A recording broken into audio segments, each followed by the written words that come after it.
What if a seemingly harmless antique could unleash unimaginable horrors? The Dybbuk box is more than just an object. It is a vessel, a gateway to something ancient and malevolent. Or is it? Is the fear surrounding the Dybbuk box justified, or is it a self-fulfilling prophecy fueled by belief and suggestion? Today, we delve into the enigma of the Dybbuk box, often described as a wine cabinet haunted by a Dybbuk, a malicious spirit from Jewish folklore. Its modern tale begins with Kevin Mannies, an antique store owner, and an eBay listing that sparked a worldwide obsession. Through media coverage, mentions in popular culture, and paranormal investigations, the Dybbuk box has gained notoriety as perhaps the most haunted object in the world. In this video, we will uncover the truth behind the Dybbuk box phenomenon, separating fact from fiction as we explore its history, the claims surrounding it, and potential explanations for the strange occurrences.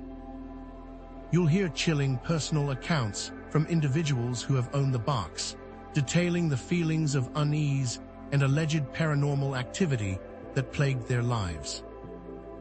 We will also examine Jewish demonology and folklore, explaining the concept of a Dybbuk and its significance within Jewish tradition, along with an exploration of potential psychological factors such as suggestion, expectation, mass hysteria, and the profound power of belief. Our core investigation seeks to determine whether the Dybbuk box is truly a vessel for a malevolent spirit, or simply a product of suggestion, belief, and perhaps even clever marketing. Understanding the complex factors that contribute to the Dybbuk box phenomenon is essential, and we will therefore examine both the paranormal claims and the psychological explanations with equal scrutiny. This exploration aims to present a balanced and nuanced understanding of the Dybbuk box and its impact. Now, it's reasonable to be skeptical of paranormal claims. Many are.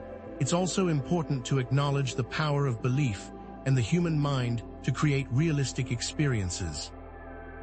However, the Dybbuk box has undeniably captured the imagination of countless individuals, raising profound questions about the nature of belief, the power of fear, and the influence of suggestion. Indeed, the Dybbuk box belongs to a long line of purportedly haunted objects, tapping into our enduring human fascination with the supernatural and our innate desire to touch the unknown. So where did this box come from, and what makes people believe it is haunted? Let us dive into the genesis of the Dybbuk box. To truly understand the Dybbuk box and its enduring popularity, we must now delve into its documented origins and the claims that have cemented its reputation as perhaps the most haunted object in the world. Our goal is to separate the reality from the myth, uncovering the genesis of this cultural phenomenon and examining the delicate balance between a perceived supernatural threat and a compelling, albeit unsettling, narrative. The modern story of the Dybbuk box begins with Kevin Mannies, an antique store owner in McMinnville, Oregon. In 2003, Mannies listed the box on eBay, unknowingly unleashing a wave of fear and fascination that continues to this day. His initial account laid the foundation for the Dybbuk box legend, a story that has been retold and amplified through countless media appearances and paranormal investigations. But where did Mannies get the box, and what led him to believe it was haunted? According to Mannies, he acquired the box from the estate of a Holocaust survivor in 1987. He stated that the woman's granddaughter explicitly told him never to open it, as it contained a Dybbuk. Ignoring the warning, Mannies opened the box and claimed to have experienced a series of strange and disturbing events. These included shared nightmares among those who came into contact with the box, unsettling smells, and a host of other unexplained phenomena. This is where the narrative truly begins to take hold. It wasn't just a creepy old box. It was an object tied to trauma, loss, and the very real horrors of the Holocaust, making its alleged malevolence all the more potent. The subsequent sale on eBay only served to amplify the box's mystique and set it on a trajectory toward becoming a paranormal sensation. After Mannies sold the box on eBay, it passed through several owners, each reporting similar patterns of paranormal experiences. These included vivid nightmares, feelings of unease, physical ailments, and strange occurrences in their homes. Iosif Nyatsk, one subsequent owner, reported experiencing intense nightmares of a haggard old woman, shadowed figures lurking in his home, and a persistent feeling of being watched. The consistency across these reports is striking. Was this evidence of a genuine haunting, or were other factors at play? To understand the nature of what might be happening, it's important to understand what a dybbuk is. In Jewish folklore and demonology, a dybbuk is a disembodied, malicious spirit believed to inhabit or possess living beings. The word dybbuk itself comes from the Hebrew word meaning to cling or to adhere, reflecting the spirit's attachment to a living host. These spirits are often believed to be the souls of deceased individuals who were unable to complete their life's purpose or who committed grave sins during their lifetime. Unable to find rest, they seek refuge in the living, causing distress and disruption. Traditional methods for dealing with dybbuks in Jewish tradition involve exorcism rituals, often performed by a rabbi or other spiritual leader. These rituals typically involve prayers, incantations, and the use of amulets or other protective measures designed to drive the dybbuk out of its host. The goal is not simply to expel the spirit, but also to help it find peace and move on to the afterlife. The exorcism is seen as an act of compassion, both for the afflicted individual and for the trapped spirit. The dybbuk serves as a potent symbol of trauma, displacement, and the unresolved past. It represents the lingering pain and suffering of individuals and communities, particularly in the context of Jewish persecution and the Holocaust. In this light, the dybbuk box can be seen as a physical manifestation of these historical traumas, a container for the collective anxieties and fears of a people who have endured unimaginable hardship. But is it really a portal for these spirits or something else? For example, paranormal investigators Amy Bruni and Adam Berry, known for their show Kindred Spirits, investigated the dybbuk box. During their investigation, they reported experiencing strange occurrences and intense emotional responses. Bruni, in particular, felt a wave of overwhelming sadness and despair while in proximity to the box. Berry reported unusual equipment malfunctions and a general sense of unease.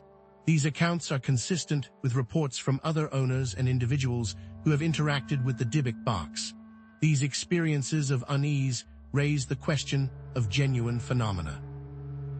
Specific reports and testimonials from individuals who claim to have had negative encounters related to the dybbuk box often include details such as nightmares, shadow figures, feelings of being watched, physical ailments, headaches, nausea, and electronic disturbances, lights flickering, devices malfunctioning. The consistency and specific details of these experiences lend credence to the claims, at least on a subjective level. Yet, can these be substantiated? This consistency suggests several potential interpretations. One possibility is that the dybbuk box truly is a vessel for a malevolent spirit, as claimed by Jewish folklore. However, it's also important to consider potential psychological factors that could contribute to the experiences reported by dybbuk box owners. Suggestion, expectation, and confirmation bias could all play a significant role. If someone believes they are interacting with a haunted object, they may be more likely to interpret ambiguous stimuli as evidence of paranormal activity. The power of belief is a strong concept to be reckoned with. The role of mass hysteria, the power of suggestion, and the influence of storytelling in shaping perceptions related to the box cannot be ignored. The dybbuk box narrative taps into primal fears and archetypal themes, such as the fear of the unknown, the fear of evil, and the fear of being haunted by the past. These themes resonate deeply with many people, making them more susceptible to suggestion and more likely to interpret their experiences through a paranormal lens. Is the dybbuk box simply a container for our collective fears? However, while the reports are compelling, many other elements are unexplained. We've primarily discussed a single box, Yet one has to wonder whether one box is really the source of all DYBBUK-related hauntings.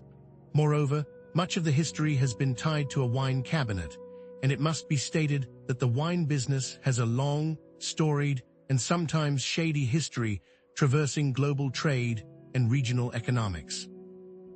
This leads us to a critical question. Is the DYBBUK box truly haunted by an evil spirit, or are other forces at play, perhaps forces more mundane yet equally powerful?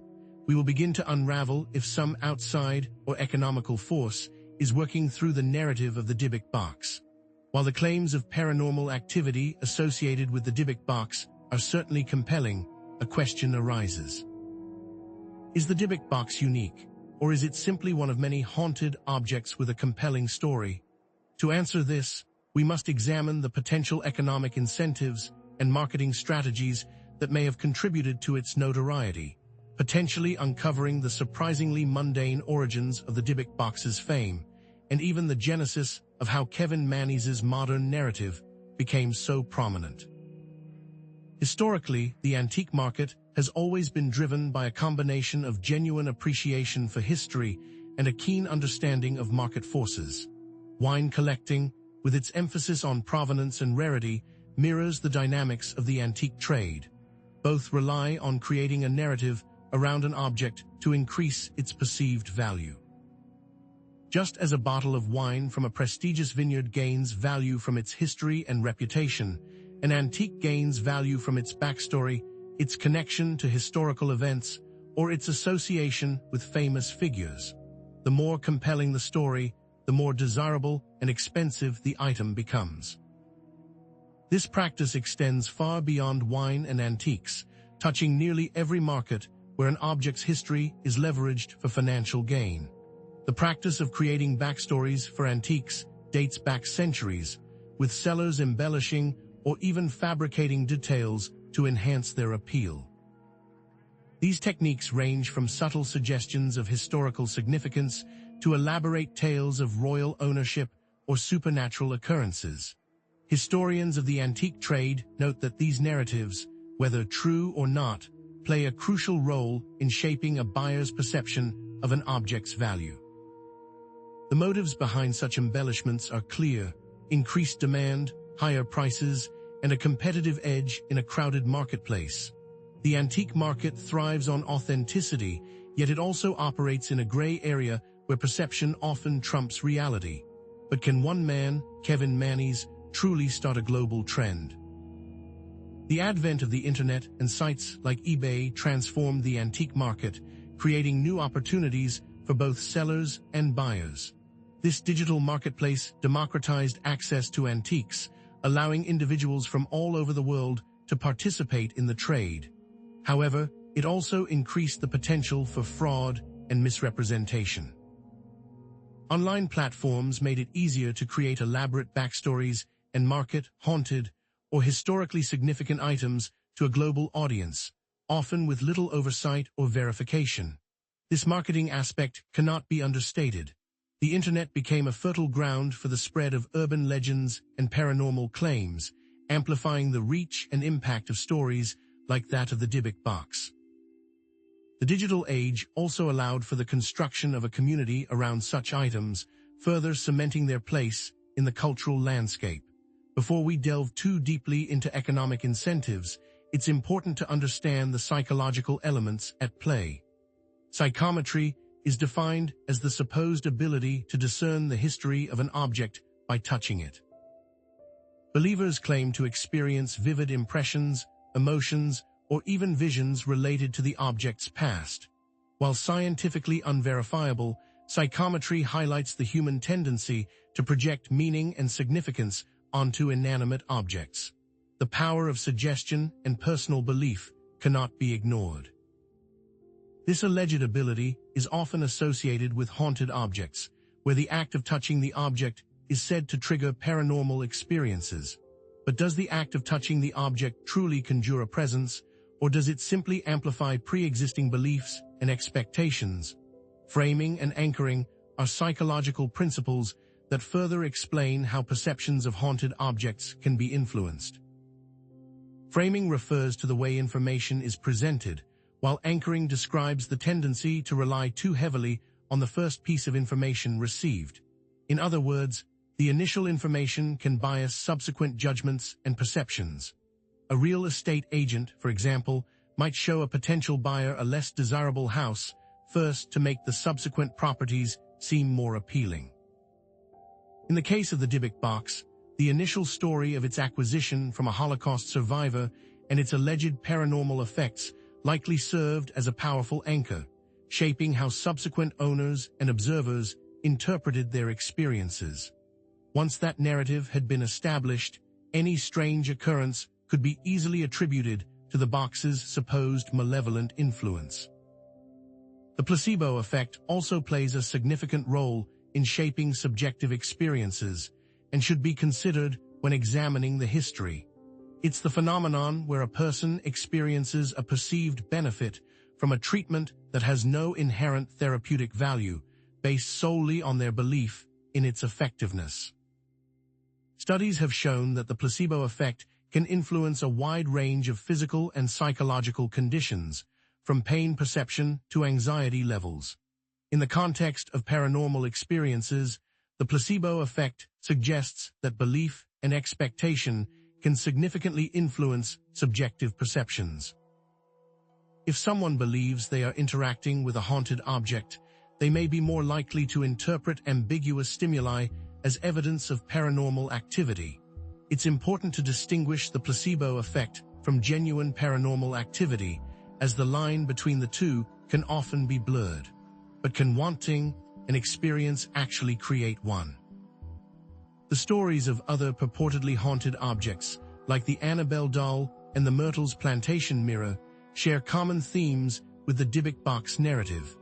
Each object is associated with a tragic or unsettling backstory, and each has been linked to reports of paranormal activity.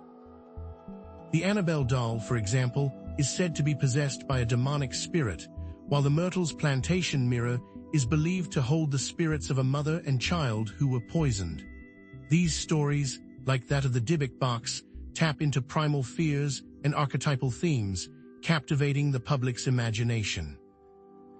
Similar to that, accounts of individuals who have claimed to experience psychometric readings from objects highlight the subjective and unverifiable nature of these experiences. These are stories and accounts, not evidence.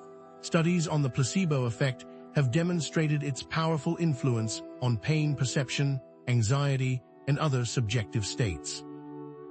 One study published in the journal Pain found that participants who received a placebo painkiller reported a significant reduction in pain compared to those who received no treatment, even though the placebo had no active ingredients. This effect was attributed to the participants' expectations and beliefs about the treatment. Drawing parallels to the reported experiences of Dybbuk box owners, these studies suggest that the power of belief and expectation can significantly shape subjective perceptions.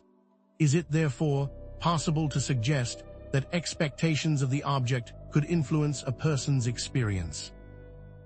All of this said, the economic incentives and marketing strategies surrounding the Dybbuk box may have contributed to its notoriety and the proliferation of its story. The box's initial sale on eBay, with its compelling backstory and claims of paranormal activity, generated significant media attention and fueled public interest. Subsequent owners capitalized on this notoriety, further amplifying the box's mystique through media appearances and paranormal investigations. The Dybbuk box phenomenon can be interpreted as a case study in how suggestion, expectation, and social contagion can shape perceptions and beliefs about haunted objects. This interpretation is crucial, as it highlights the importance of critical thinking and skepticism when evaluating paranormal claims. How, therefore, does money influence truth? This leads us to the cultural and psychological factors. The human fascination with haunted objects and the paranormal is rooted in a variety of cultural and psychological factors. These include a desire to believe in something beyond the material world, a fascination with the unknown, and a need to confront and make sense of death and mortality. Haunted objects provide a tangible link to the supernatural, offering a sense of mystery and intrigue. They also serve as a focal point for collective anxieties and fears, allowing individuals to explore and express these emotions in a controlled and relatively safe environment. In short, do people want these items? However, this economic angle doesn't fully explain the individual experiences of those who have owned the Dybbuk box. It would be remiss to dismiss all reports as simply the result of marketing or psychological suggestion. Did the people who had the item embellish their accounts, or were other forces at play? Ultimately, the Dybbuk box's story is a blend of economic opportunism, psychological suggestion, and perhaps something more. But the only way we'll ever know is to examine each of the experiences, one by one, for any sort of commonality. Despite the alternative perspectives, it's difficult to definitively prove or disprove the existence of paranormal phenomena. The subjective nature of paranormal experiences and the limitations of scientific methodology make it challenging to establish objective evidence. What can be definitively said is that the Dybbuk box phenomenon is complex, with multiple factors likely at play. It serves as a reminder of the power of belief, the influence of suggestion, and the enduring human fascination with the unknown. Perhaps there is truth to the paranormal claims. Therefore, the box has traveled through the hands of many, and each owner brings their own perspective and experience. It's equally important to note that many of these individuals came from different backgrounds, belief systems, and economic experiences. In the end, while the Dybbuk box may or may not be haunted, its story serves as a reminder of the complex interplay between belief, suggestion, and economic forces in shaping our perceptions of the world. It has become a cultural phenomenon, a symbol of the human fascination with the mysterious and the unexplained. Now, can we find any similar threads through the individual claims?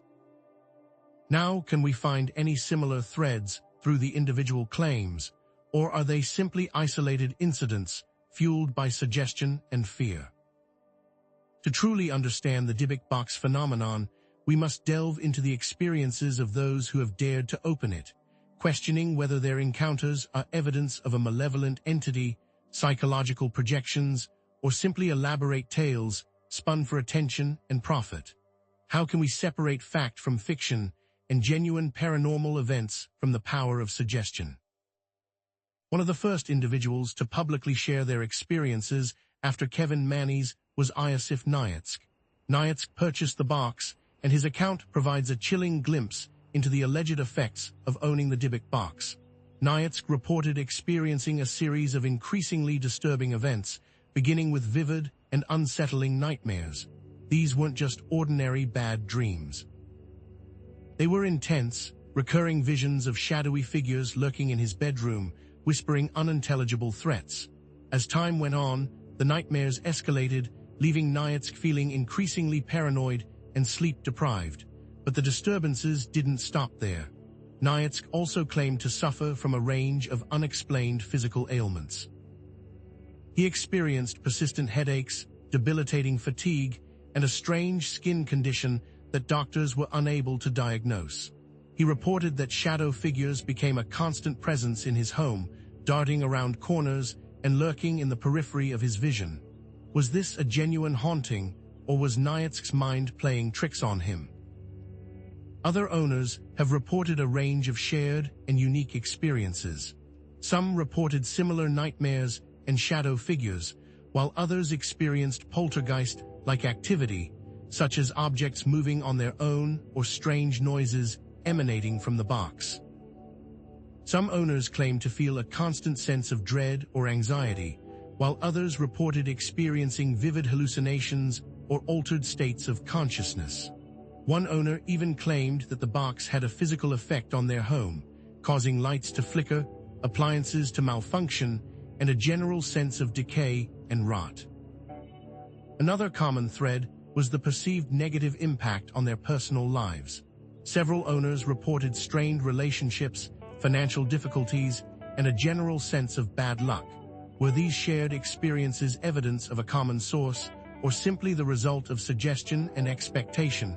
Interestingly, Kevin Mannies's initial reaction to these new owners was one of skepticism.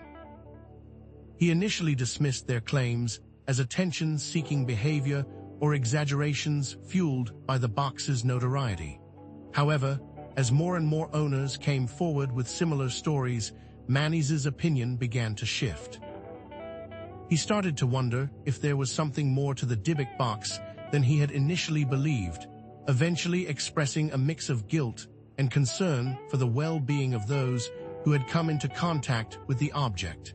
Did he truly see the error of his ways, or was this just another act?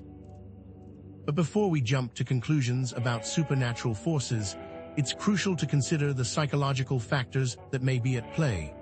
One important concept to understand is confirmation bias. Confirmation bias refers to the tendency to seek out, interpret, and remember information that confirms one's pre-existing beliefs or hypotheses. In the context of the Dybbuk box, this means that owners who already believe in the paranormal may be more likely to interpret ambiguous stimuli as evidence of supernatural activity. For example, a creaking floorboard might be seen as a sign of a ghostly presence, while a flickering light might be attributed to the box's malevolent influence. This bias can lead to a self-reinforcing cycle, where each perceived paranormal event strengthens the owner's belief in the box's power, further distorting their perception of reality. Is this a natural human bias, or is there something external influencing it? Another key psychological concept is the self-fulfilling prophecy. A self-fulfilling prophecy is a prediction that, by being made, actually causes itself to become true. In other words, if someone believes that something will happen, they may unconsciously behave in ways that make it happen. In the case of the Dybbuk box, owners who believe that the box is haunted may be more likely to experience paranormal phenomena, not because the box is actually haunted, but because their belief influences their perception and behavior. For example, an owner who expects to have nightmares may be more likely to experience them, even if there is no actual paranormal influence at play. This can create a feedback loop, where the owner's expectations lead to experiences that confirm those expectations, further reinforcing their belief in the box's power. In essence, did they make their own reality? Furthermore, the concept of shared psychosis, also known as folie à deux, offers a potential explanation for the similarities in experiences reported by multiple individuals. Shared psychosis is a rare psychiatric syndrome in which two or more individuals share the same delusion. This can occur when one person with a strong belief system influences others, leading them to adopt the same beliefs. In the context of the Dybbuk box, it's possible that the initial stories and claims surrounding the box created a shared delusion among subsequent owners, leading them to experience similar paranormal phenomena. This is especially likely if the owners are already predisposed to believe in the paranormal or are highly suggestible. Is this mass hysteria at play, or is there a singular source?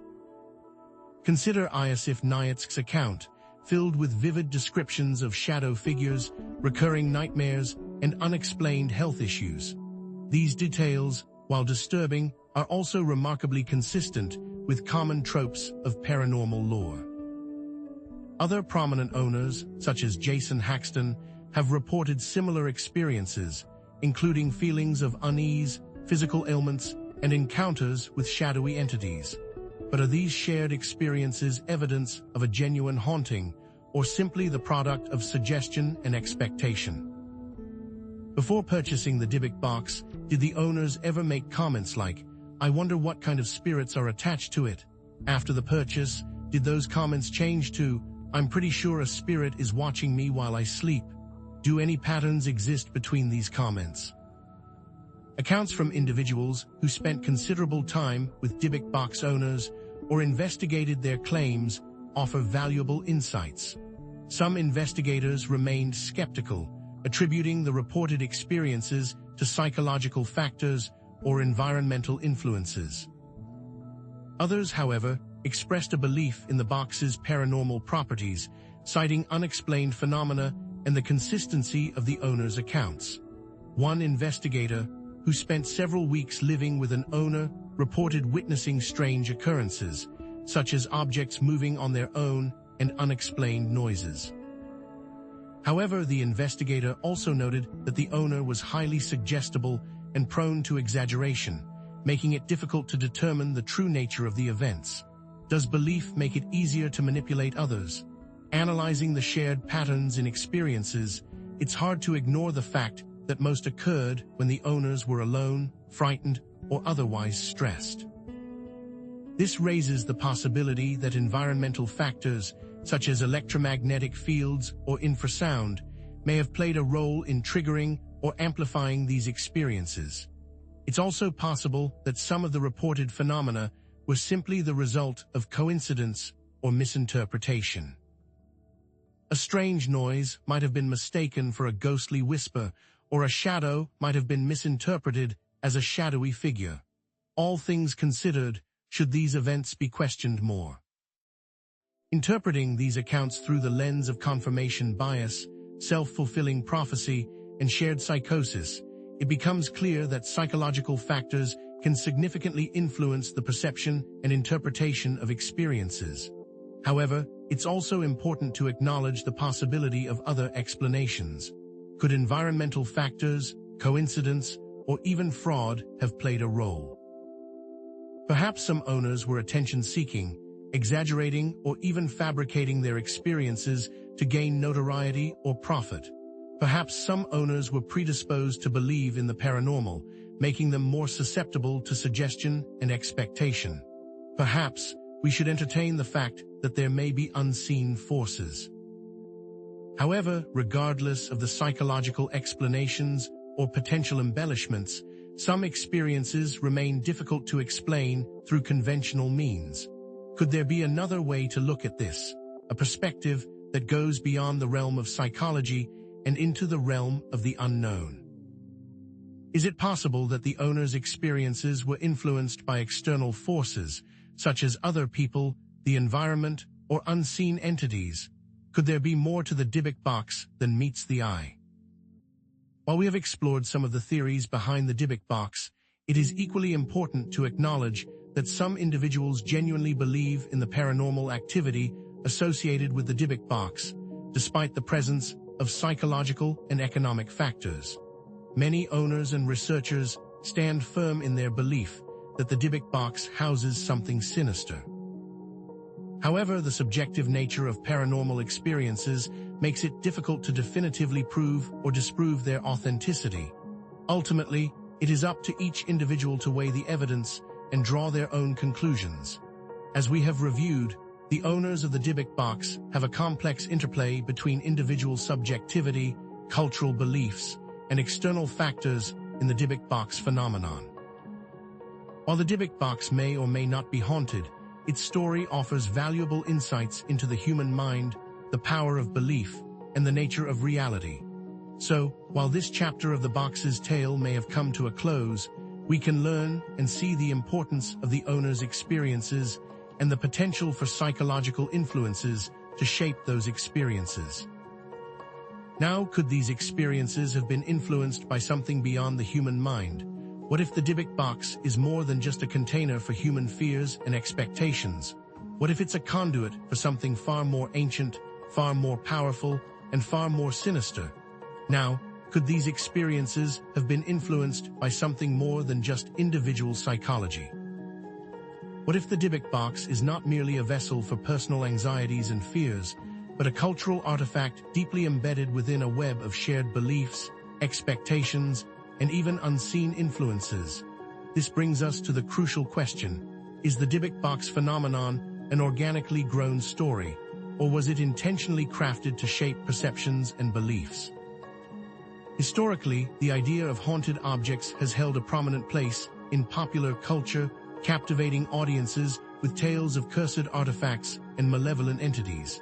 From haunted dolls like Robert the Doll, which is said to be possessed by an evil spirit, to mirrors that reflect more than just our physical appearance, these objects tap into our primal fears and fascinations with the supernatural. Consider the haunted portraits that seemingly change their expressions, the cursed books that bring misfortune to their readers, and the countless other objects imbued with a sense of dread and mystery. These narratives, often amplified by media coverage and fictional portrayals, contribute to a collective understanding of how paranormal forces might manifest in the physical world. What role did the media play in shaping the DYBBUK narrative, and to what extent did these pre-existing cultural frameworks influence the experiences of its owners? The media plays a significant role in shaping paranormal narratives, creating a feedback loop between belief, expectation, and reported experiences. Movies like The Exorcist and the Conjuring franchise have popularized the idea of demonic possession, while television shows like Ghost Hunters and Paranormal State present a seemingly scientific approach to investigating haunted locations and objects. This media exposure can amplify the perceived threat of haunted objects like the DYBBUK, leading individuals to interpret ambiguous stimuli as evidence of paranormal activity. Furthermore, the media can create a self-fulfilling prophecy, where the expectation of experiencing paranormal phenomena leads to heightened anxiety, suggestibility, and a greater likelihood of attributing unusual events to supernatural causes. But can the media create or exacerbate the effects of paranormal activity? In this context, it's important to consider the concept of thought forms, a philosophical and occult idea suggesting that thoughts and emotions can manifest as tangible entities or influence the physical world.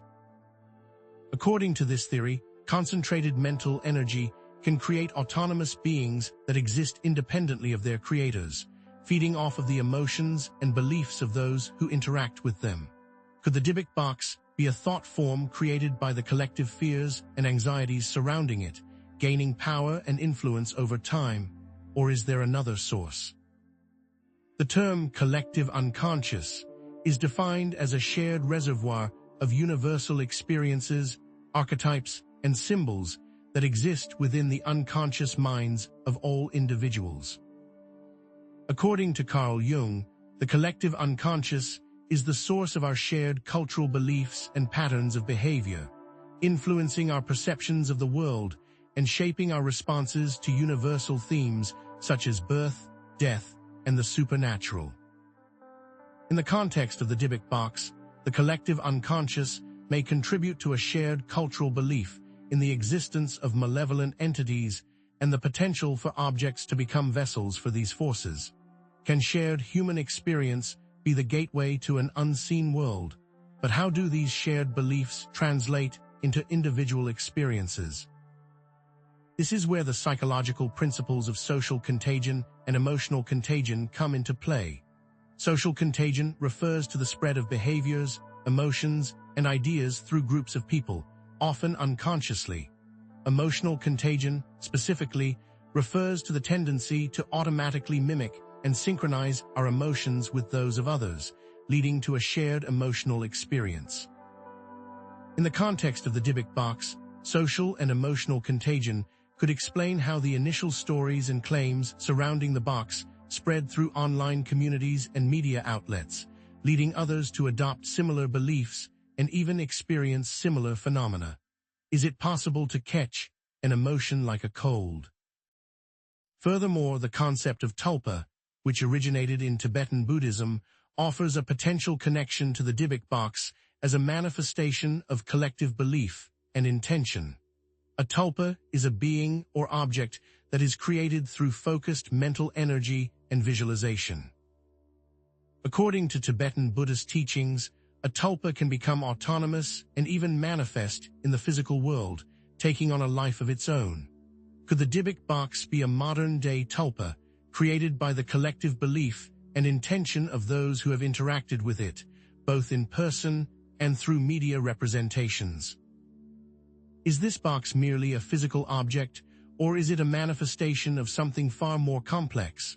For example, the movie The Possession, released in 2012, directly features a DYBBUK as a central plot device, portraying it as a container for a malevolent spirit that possesses its owners. Similarly, numerous books and documentaries have explored the Dybbuk box phenomenon, further solidifying its place in popular culture and shaping our expectations about haunted objects. The impact of these portrayals is evident in the proliferation of Dybbuk box-related content online, with countless websites, forums, and social media groups dedicated to discussing the box's history, its alleged paranormal properties, and the experiences of its owners. How have these stories shaped our perceptions of the paranormal? Paranormal investigators and researchers have explored the Dybbuk box, documenting their findings and contributing to public perception. Some investigations have focused on documenting the experiences of Dybbuk box owners, while others have attempted to measure or detect paranormal activity associated with the box using scientific instruments. For instance, one research team claimed to have detected unusual electromagnetic fields and temperature fluctuations in the vicinity of the Dybbuk box, while another reported capturing anomalous audio recordings that they interpreted as spirit communication. These investigations, while often controversial and subject to methodological criticisms, further fuel the mystique surrounding the Dybbuk box and contribute to its enduring appeal. Do these investigations serve to validate or sensationalize the Dybbuk box narrative? Specific instances of people claiming to have been influenced by the Dybbuk box narrative include purchasing similar objects, experiencing heightened anxiety about the paranormal, and even reporting similar paranormal phenomena to those associated with the original box. The power of suggestion plays a massive role in these phenomena. However, how do we differentiate between a placebo effect and a bona fide paranormal experience? Is that even possible?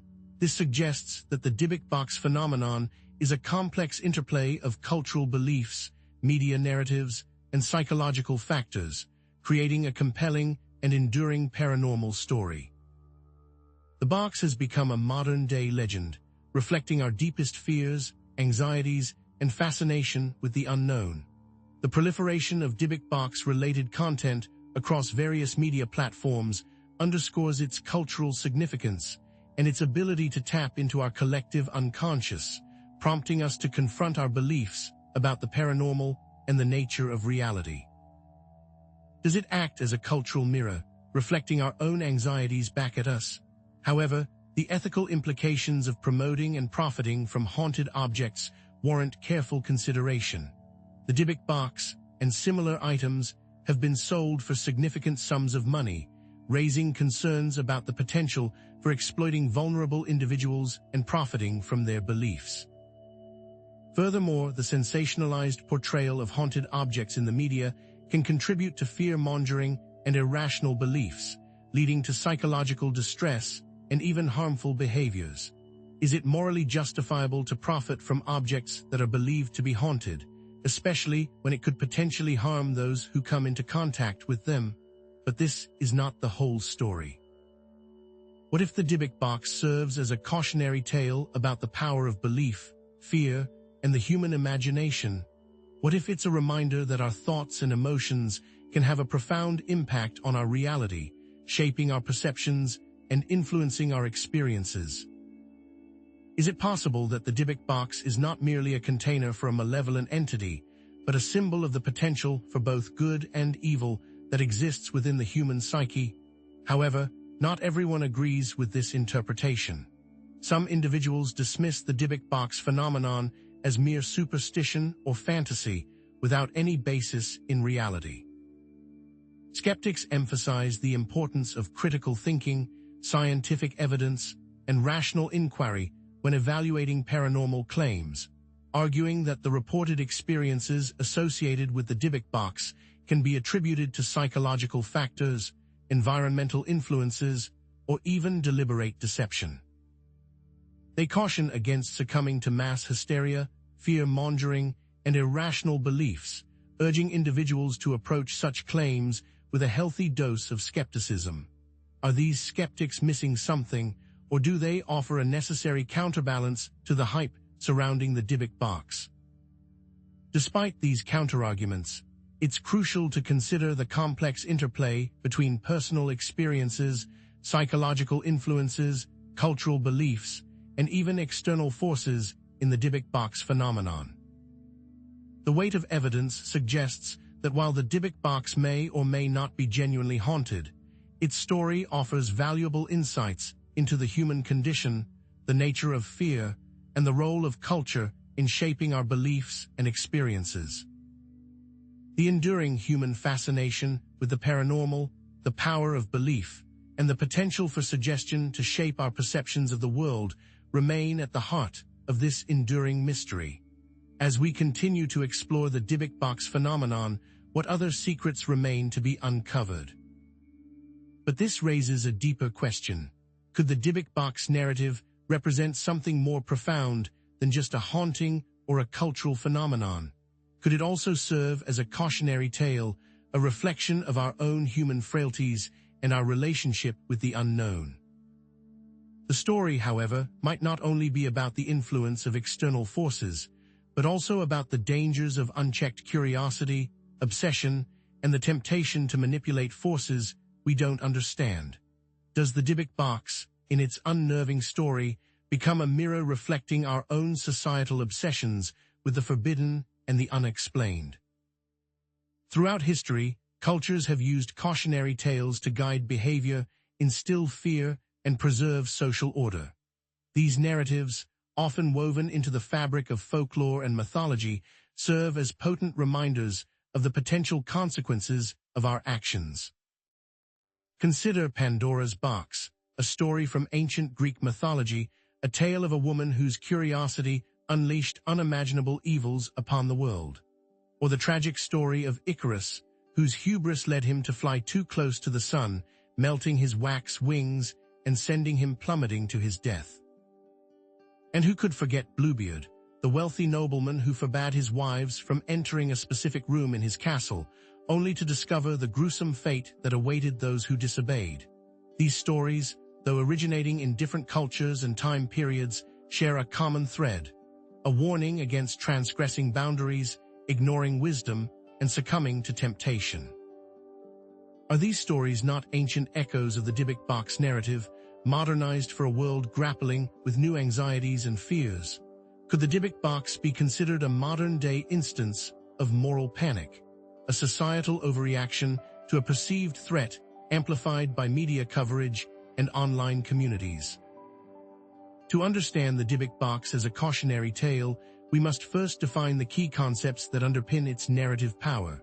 Hubris, in its simplest form, is excessive pride or self-confidence, often leading to a downfall. Thanatophobia is the fear of death, a primal anxiety that fuels our fascination with the afterlife and the supernatural. And liminal space, a concept often associated with unease and uncertainty, refers to transitional or ambiguous environments that blur the boundaries between reality and the unknown.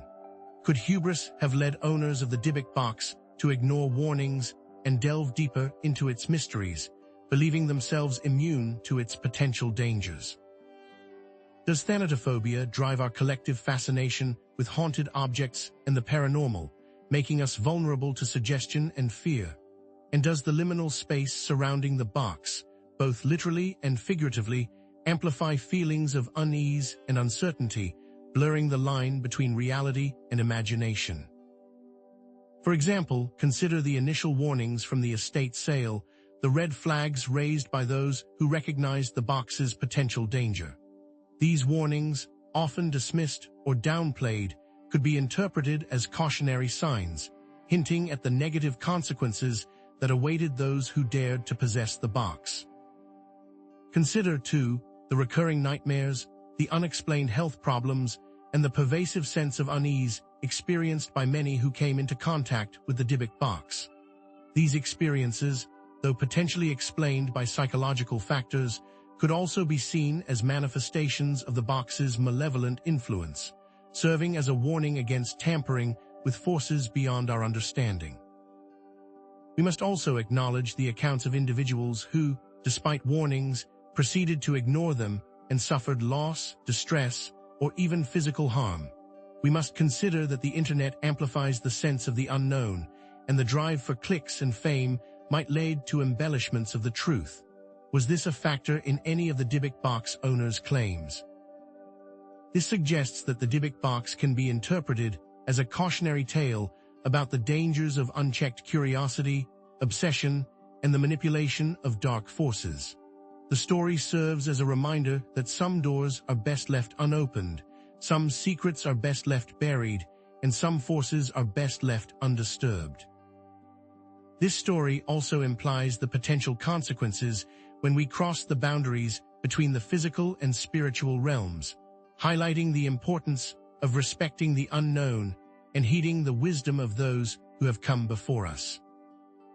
The narrative, while sensational and possibly embellished, still resonates with contemporary anxieties and fears, tapping into our deepest concerns about the potential for unseen forces to influence our lives.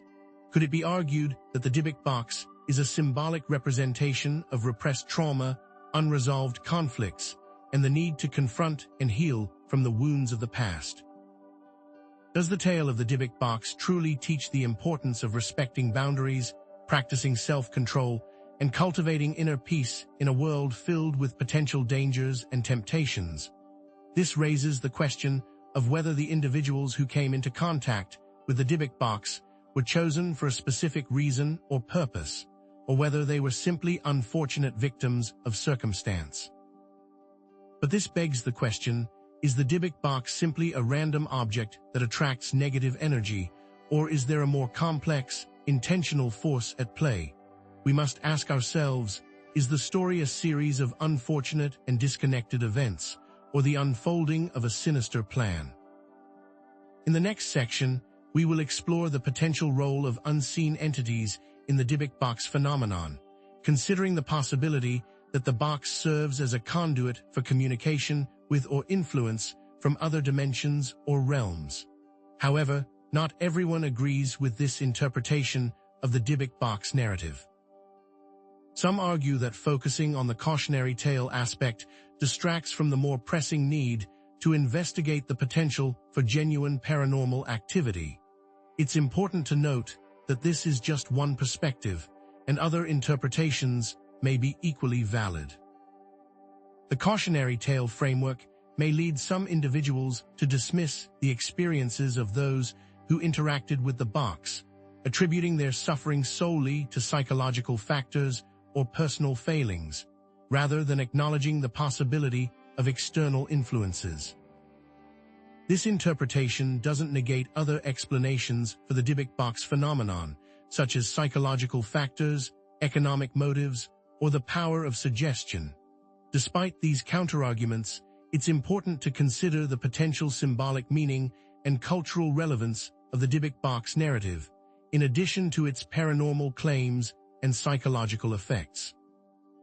The evidence strongly suggests that, even if the DYBBUK is not genuinely haunted, its story offers valuable insights into the human condition, the nature of fear, and the role of culture in shaping our beliefs and experiences. The enduring power of cautionary tales and their consistent ability to shape our understanding of the world, promote ethical behavior, and instill a sense of caution in the face of the unknown cannot be ignored. The narrative of the DYBBUK may or may not be genuinely haunted, but it undeniably serves as a potent reminder of the importance of respecting boundaries, practicing self-control, and cultivating inner peace in a world filled with potential dangers and temptations. But what if the DYBBUK represents more than just a cautionary tale, a symbolic mirror reflecting our own dark impulses? What if instead the box serves as a conduit, a gateway for communication or influence from unseen entities, dimensions, or realms beyond our current understanding? This unnerving possibility shifts the focus from psychological effects and cultural anxieties to the potential role of external, non-human forces. What unseen forces could be at play, manipulating events, influencing perceptions, and preying upon the vulnerable through this unassuming wooden box? To explore this unsettling theory, it's crucial to understand the historical and cultural context of spirit communication, portals, and other dimensions. Throughout history, diverse cultures have embraced the belief in the permeability of the veil between worlds. Consider shamanic practices, where practitioners enter altered states of consciousness to commune with spirits, seeking guidance, healing, or knowledge. Or consider the tradition of mediumship, where individuals act as intermediaries between the living and the dead, relaying messages and offering solace. Ritual objects, from ancient talismans to consecrated altars, have long been used to focus intent and connect with the spirit world. Even the construction of ancient sites like Stonehenge or the Egyptian pyramids are theorized by some to have been laid out specifically to interact with and harness energies from other dimensions or planes.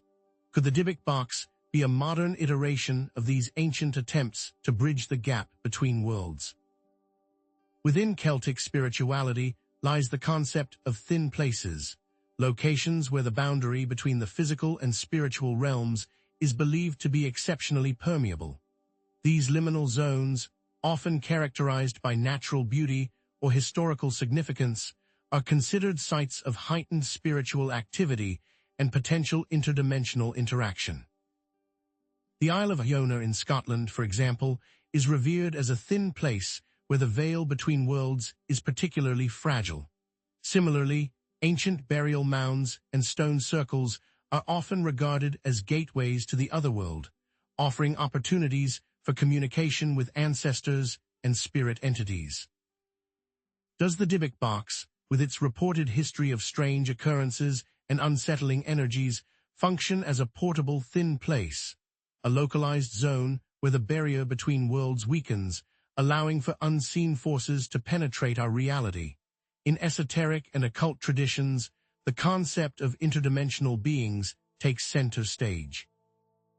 These entities, often described as existing beyond the confines of our three-dimensional space, are believed to possess advanced knowledge, extraordinary powers, and potentially ulterior motives for interacting with the human world. Some traditions portray these beings as benevolent guides, offering wisdom and assistance to those who seek enlightenment. Others depict them as malevolent manipulators, preying on human vulnerabilities and exploiting our energies for their own gain. What are the potential risks of opening a conduit to these entities, and could the Dybbuk box serve as an unwitting invitation to forces beyond our control? Does the Dybbuk box attract such entities, or is it simply a doorway for anything to come through?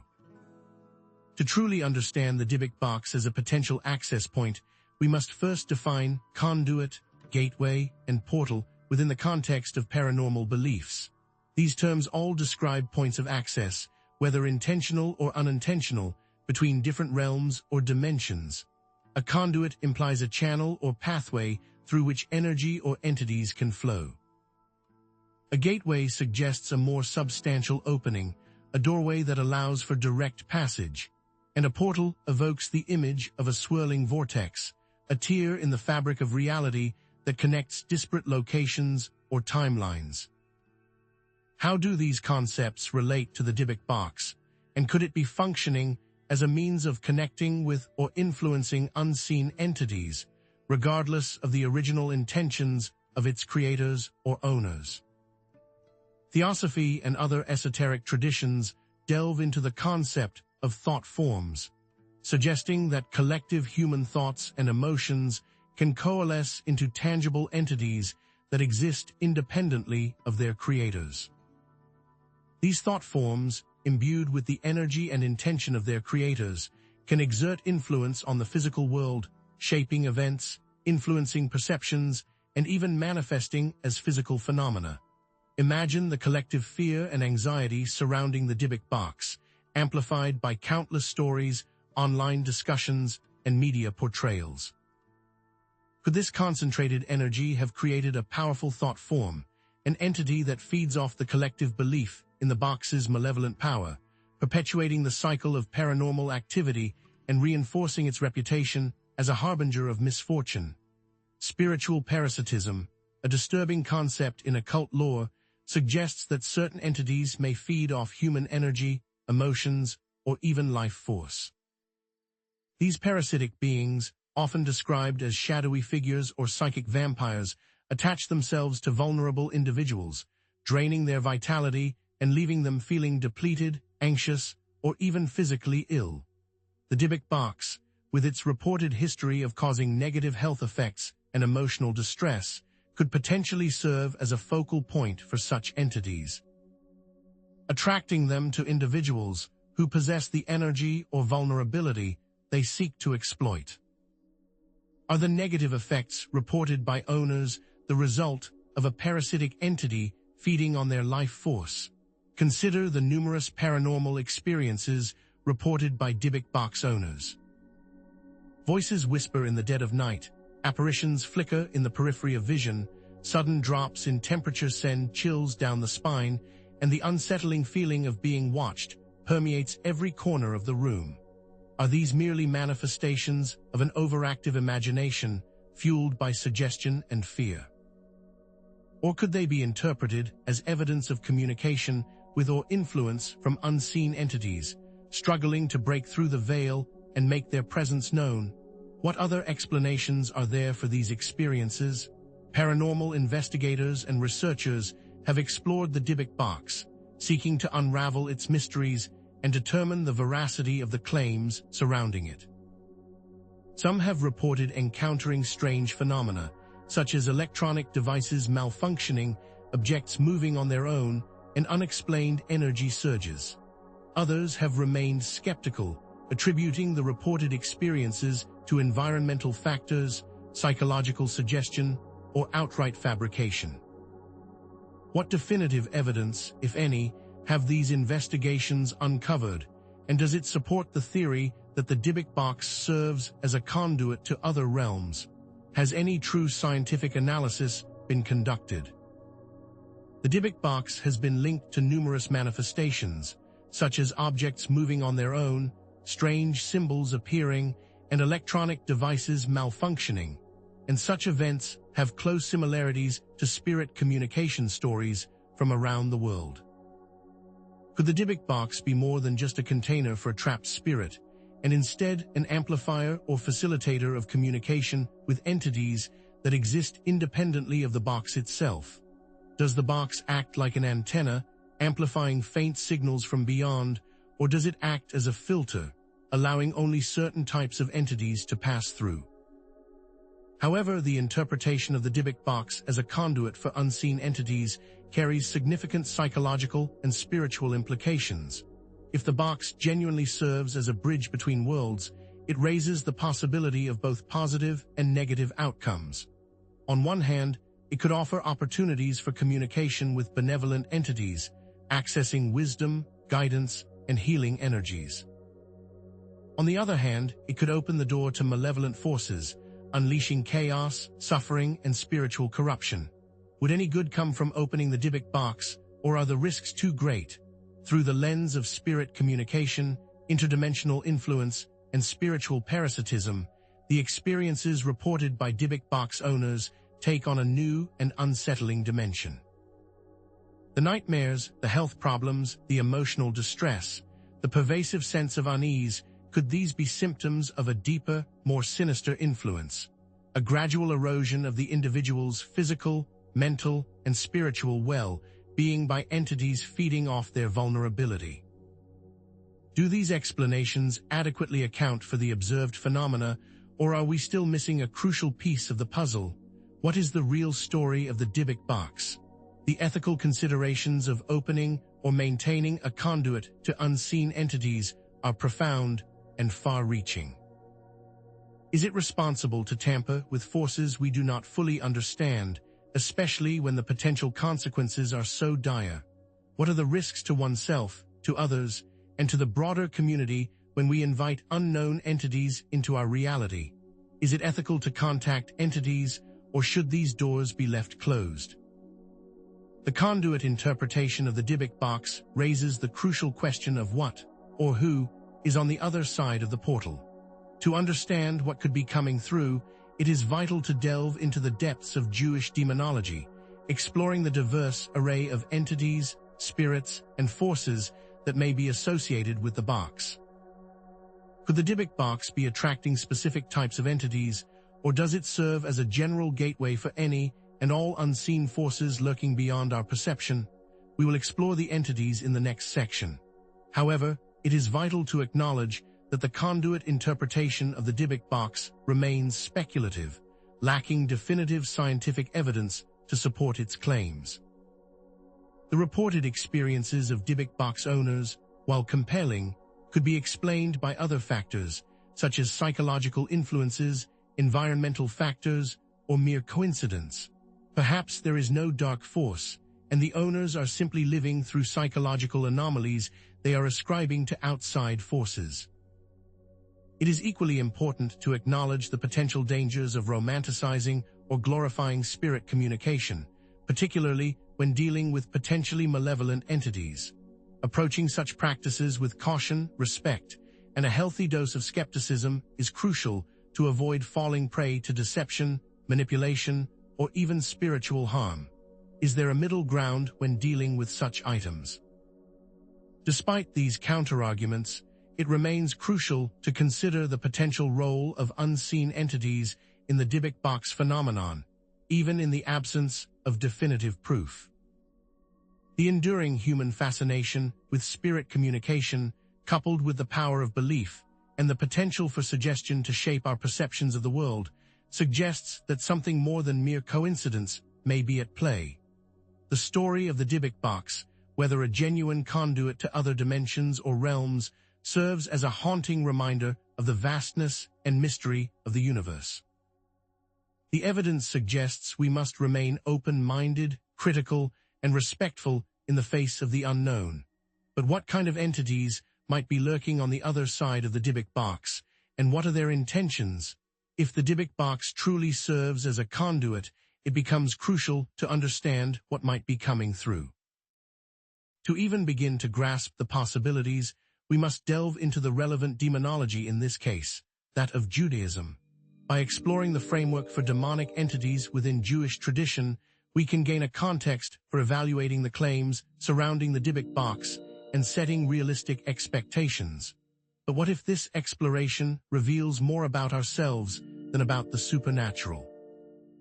Historically, Jewish demonology developed over centuries, evolving from its relatively limited presence in the Hebrew Bible to its more extensive elaboration in later rabbinic literature, Kabbalah, and Jewish folklore.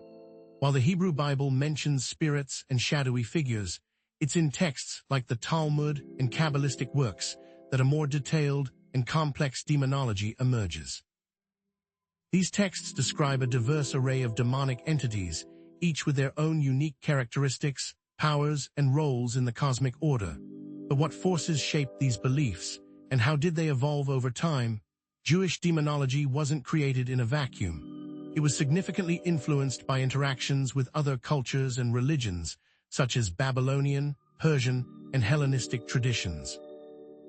As Jewish communities came into contact with these diverse cultures, they integrated elements of their demonologies into their own belief systems. This integration led to the adoption of new names, attributes, and classifications for demons, enriching the already complex tapestry of Jewish demonology. Is it possible that these integrations were not just cultural exchanges, but reflections of a deeper, universal understanding of the unseen world?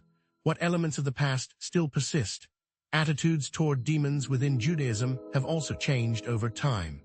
Initially, demons were often viewed as malevolent forces, seeking to harm humans and disrupt the divine order. However, in later traditions, some demons came to be seen as agents of divine punishment, carrying out God's will by afflicting the wicked or testing the righteous. Some interpretations even suggest that demons can be metaphors for human weaknesses, representing the internal struggles and temptations that individuals face in their daily lives. Is it possible for a demonic entity to change its nature, or are they forever bound to their malevolent purpose? At the core of Jewish demonology lies the concept of the Dybbuk. A Dybbuk is defined as a disembodied human spirit that clings to the living, often seeking to complete unfinished business or find refuge from judgment. These restless spirits are said to possess individuals, inhabiting their bodies and influencing their thoughts, emotions, and actions. The Dybbuk's motivations can vary, ranging from a desire for revenge to a longing for redemption. How does a Dybbuk choose its host, and what vulnerabilities make an individual susceptible to possession? Beyond Dybbuks, Jewish tradition recognizes broader categories of demonic entities.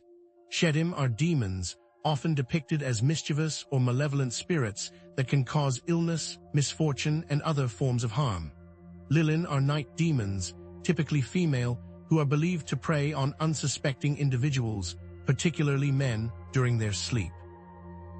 Mazakin are invisible spirits, often associated with specific locations, that can lead travelers astray or cause disturbances in the environment. What makes these entities distinct, and what powers do they wield in the unseen realm? The demonic realm in Jewish demonology is not a chaotic free-for-all, but rather a hierarchical and organized structure. Figures like Samael, often considered the chief of demons, and Lilith, the queen of demons, occupy prominent positions in this hierarchy. Samael is sometimes associated with the angel of death and is seen as a tempter and deceiver. Lilith, according to folklore, was the first wife of Adam, who rebelled against him and became a demonic figure associated with seduction and infanticide. How do these figures influence human affairs, and what role do they play in the ongoing struggle between good and evil? Specific stories from Jewish folklore and rabbinic literature vividly illustrate the nature and behavior of Dybbuks. Tales of exorcisms, where rabbis and other spiritual leaders attempt to expel Dybbuks from possessed individuals, are common. These stories often involve elaborate rituals, prayers, and the use of amulets and other protective devices. The methods used to identify and expel these entities vary, but they typically involve questioning the Dybbuk about its origins and motivations. Are these stories merely allegorical, or do they reflect genuine encounters with supernatural forces? Encounters with other types of demons are also prevalent in Jewish folklore. Stories of Shedim causing mischief or harm, such as breaking objects, disrupting sleep, or causing illness, abound. Lilin are often depicted as seductive figures who lure men into dangerous situations, while Mazakin are known for leading travelers astray in forests or deserts. What motivates these entities, and why do they target humans in particular? Passages from the Talmud, Kabbalistic texts, and other Jewish sources describe the origins, characteristics, and powers of various demonic entities. These texts often attribute the creation of demons to the sins of humans or to primordial events that occurred before the creation of the world. The powers of demons are said to include the ability to shapeshift, influence thoughts and emotions, and manipulate the physical world. But are these powers absolute, or are there limitations to their influence? Analyzing the characteristics and behaviors of Dybbuks, Shedim, and other demons in Jewish demonology, we can begin to see potential connections to the reported experiences of Dybbuk box owners. The manifestations of negative energy, emotional distress, and physical ailments reported by owners could potentially be attributed to the influence of specific types of demonic entities described in Jewish tradition. Is there a discernible pattern in these experiences that aligns with known demonic behaviors? Interpreting the Dybbuk box phenomenon through the lens of Jewish demonology, it's possible to consider whether the reported manifestations and negative effects could be attributed to the influence of specific types of demonic entities. For example, the feeling of being watched or the experience of nightmares could be linked to the presence of Shedim or Lilin. The sense of being trapped or controlled could be associated with a Dybbuk seeking refuge or revenge. But are these connections merely coincidental, or do they point to a deeper, more sinister reality? The symbolic meaning of Dybbuks and other demons in Jewish tradition is equally important. These entities often represent human nature's darker aspects, the struggle between good and evil, and the challenges of living a righteous life. The Dybbuk, in particular, can be seen as a symbol of unresolved trauma, the burden of the past, and the need for repentance and healing. What do these symbols reveal about our own fears, anxieties, and moral responsibilities? While understanding Jewish demonology provides a framework for interpreting the Dybbuk box, is it a truly unique case, or are there other objects with similar claims and stories attached to them? This leads us to the question of whether similar tales exist elsewhere. Are there other purportedly haunted objects with similar demonic associations, and how do these stories compare to the Dybbuk box narrative? What other dark tales are there lurking in the shadows? However, it's vital to acknowledge that the connection between Jewish demonology and the Dybbuk box is speculative and based on interpretation rather than definitive proof. While Jewish demonology provides a rich and detailed framework for understanding the supernatural, it's crucial to recognize that other cultural traditions and belief systems have their own demonologies and explanations for paranormal phenomena, which may also be relevant to the Dybbuk box. Can we definitively say that the Dybbuk box is solely influenced by Jewish demonology, or are other forces at play? There is also the potential for cultural bias and the imposition of foreign concepts onto the Dybbuk box narrative. The Dybbuk box, after all, originated in a specific cultural context, and it's important to approach the topic with sensitivity and respect for diverse perspectives. Is it possible that we are projecting our own fears and expectations onto the box, rather than understanding it on its own terms? Despite these counterarguments, it remains crucial to understand Jewish demonology to comprehend the possible nature and origins of entities that might be linked to the Dybbuk box.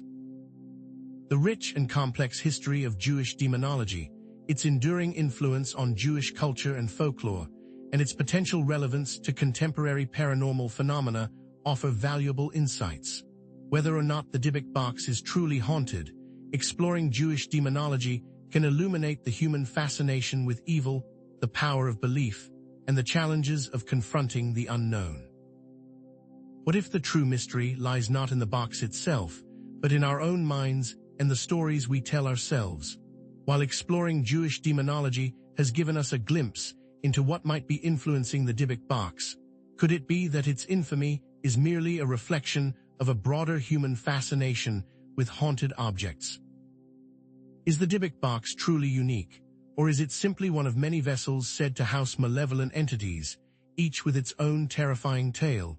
Perhaps examining other haunted objects can reveal patterns, commonalities, or even unique aspects that either solidify or diminish the Dybbuk box's distinct place in the world of the paranormal.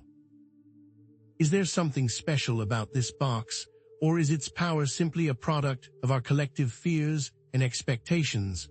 To understand the Dybbuk box within a wider context, we must briefly consider other well-known haunted objects that have captured the public's imagination. The Annabelle doll, Robert the doll, the Dybbuk fridge, and the Devil's Rocking Chair are among the most notorious, each steeped in stories of paranormal activity and demonic influence. The Annabelle doll, for instance, is said to be possessed by a demonic entity that terrorized a group of student nurses in the 1970s. Robert the doll, a life-size toy owned by the artist Robert Eugene Otto, is believed to inflict misfortune on those who disrespect him. The Dybbuk fridge, playing off of the Dybbuk box, is also believed to house a similar entity with supposed paranormal activities. These haunted objects, like the Dybbuk box, have become cultural icons, appearing in movies, books, and television shows. But how did these objects gain such notoriety, and what role does popular culture play in shaping our perceptions of them? These haunted objects have transcended their physical forms to become cultural phenomena, amplified by their appearances in movies, books, and television shows. The Conjuring franchise brought the Annabelle doll to widespread attention, while Robert the doll has been featured in numerous documentaries and paranormal investigations. This exposure has created a feedback loop, where the stories surrounding these objects are perpetuated and embellished, further solidifying their status as icons of horror. But is this cultural saturation a testament to their genuine paranormal power, or simply a reflection of our collective desire to believe in the supernatural? Could the stories and legends that surround these objects be influencing the experiences of those who come into contact with them? In examining these haunted objects, it's important to consider the psychological concept of source amnesia. Source amnesia occurs when we remember a piece of information but forget where we learned it. In the context of haunted objects, this could mean that individuals attribute certain feelings or experiences to the object itself, without consciously remembering that they first heard about these effects through stories or media reports. Could this forgetting of the source amplify the perception of an object's power, leading people to genuinely believe that they are experiencing paranormal phenomena caused by the object? How much do we actually know, and how much do we just think we know? The idea of a haunted object archetype also plays a significant role in shaping our perceptions and experiences. A haunted object archetype is a pre-existing mental template of what a haunted object should be like, based on stories, movies, and cultural beliefs. This archetype influences the stories that people tell about these objects, shaping their expectations and experiences. If we expect a haunted object to cause feelings of unease, nightmares, or physical ailments, we may be more likely to interpret ambiguous sensations in that way. But to what extent do these archetypes influence our perceptions, and are we simply projecting our fears and expectations onto inanimate objects? Pareidolia, the psychological phenomenon of perceiving patterns or recognizable forms in random stimuli, can also contribute to the sense that an object is haunted or possessed. Our brains are wired to find faces and figures in our environment, and this can lead us to see faces in the grain of a wooden doll, the shadows on a rocking chair, or the patterns on an antique box. These perceived faces can then be interpreted as malevolent spirits or demonic entities, further reinforcing the belief that the object is haunted. How often are our perceptions skewed by pareidolia, and are we simply seeing what we want to see? Just as the Dybbuk box is associated with negative energy, nightmares, and feelings of being watched, other haunted objects have similar claims. The Annabelle doll is said to cause feelings of anxiety, fear, and even physical harm.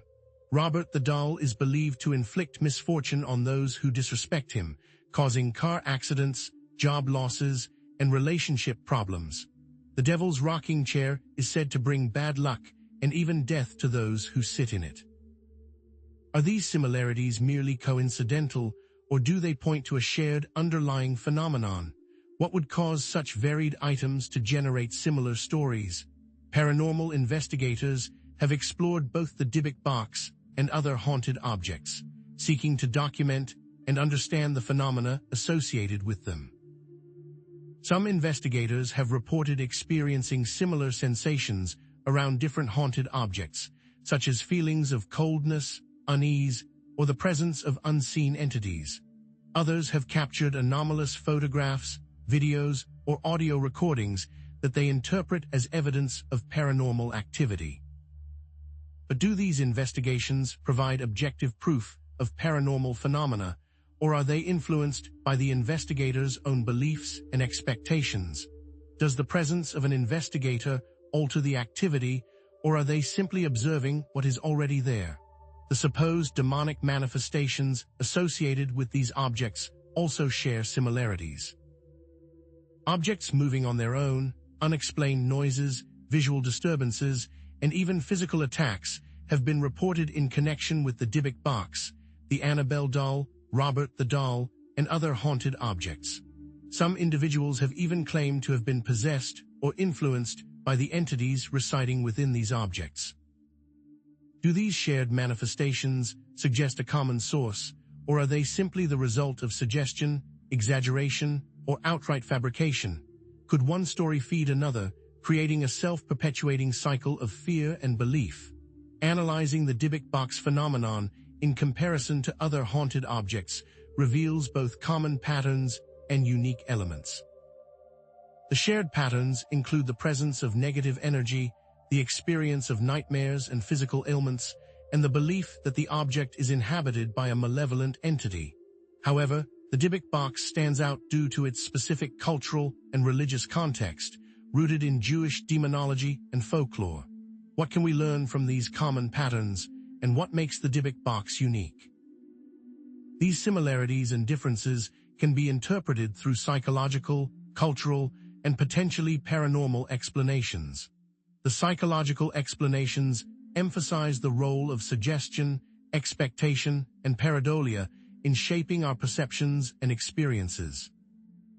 The cultural explanations highlight the influence of stories, media, and cultural beliefs in perpetuating the myths surrounding haunted objects. The paranormal explanations propose that some objects may genuinely be inhabited by spirits or entities that can interact with the physical world. But which explanation is most plausible, and how can we reconcile these different perspectives? Are these varied explanations mutually exclusive, or can they coexist? The promotion and profiting from haunted objects raise ethical concerns.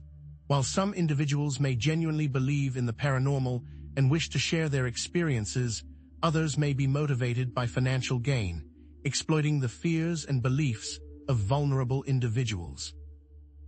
The sale of haunted objects can also lead to the commodification of cultural traditions and the trivialization of serious religious beliefs. What are the ethics of profiting from fear, and how can we ensure that these objects are treated with respect and sensitivity? Are all sales exploitative, or are some sales acts of stewardship? While haunted objects share characteristics with the Dybbuk box, many of these items are recent creations, their stories shaped by modern media and cultural trends. This begs the question, could the energy of a location, rather than the object itself, be a factor in these hauntings? This suggests that perhaps another look at antiquity is required, shifting our focus from the object to the environment in which it exists. This leads us to the question of whether the environment plays a role in amplifying or influencing paranormal activity. Could the land upon which a house is built, the history of a town, or even the energy of a particular room contribute to the likelihood of a haunting? We will explore how a location impacts the possibility of a haunting, whether it is the land, house, or town in the next section. Of course, some may not believe in haunted objects at all, attributing the reported experiences to psychological factors, environmental influences, or mere coincidence. Skeptics emphasize the importance of critical thinking, scientific evidence, and rational inquiry when evaluating paranormal claims. What is the simplest explanation for the phenomena surrounding haunted objects, and how can we distinguish between genuine paranormal activity and psychological or environmental factors? How often are these stories fabricated, either consciously or unconsciously? Despite these counterarguments, it's important to understand both the similarities and differences between the Dybbuk box and other haunted objects to assess its uniqueness. The enduring human fascination with haunted objects, the power of belief, and the potential for suggestion to shape our perceptions of the world all contribute to the Dybbuk box's story.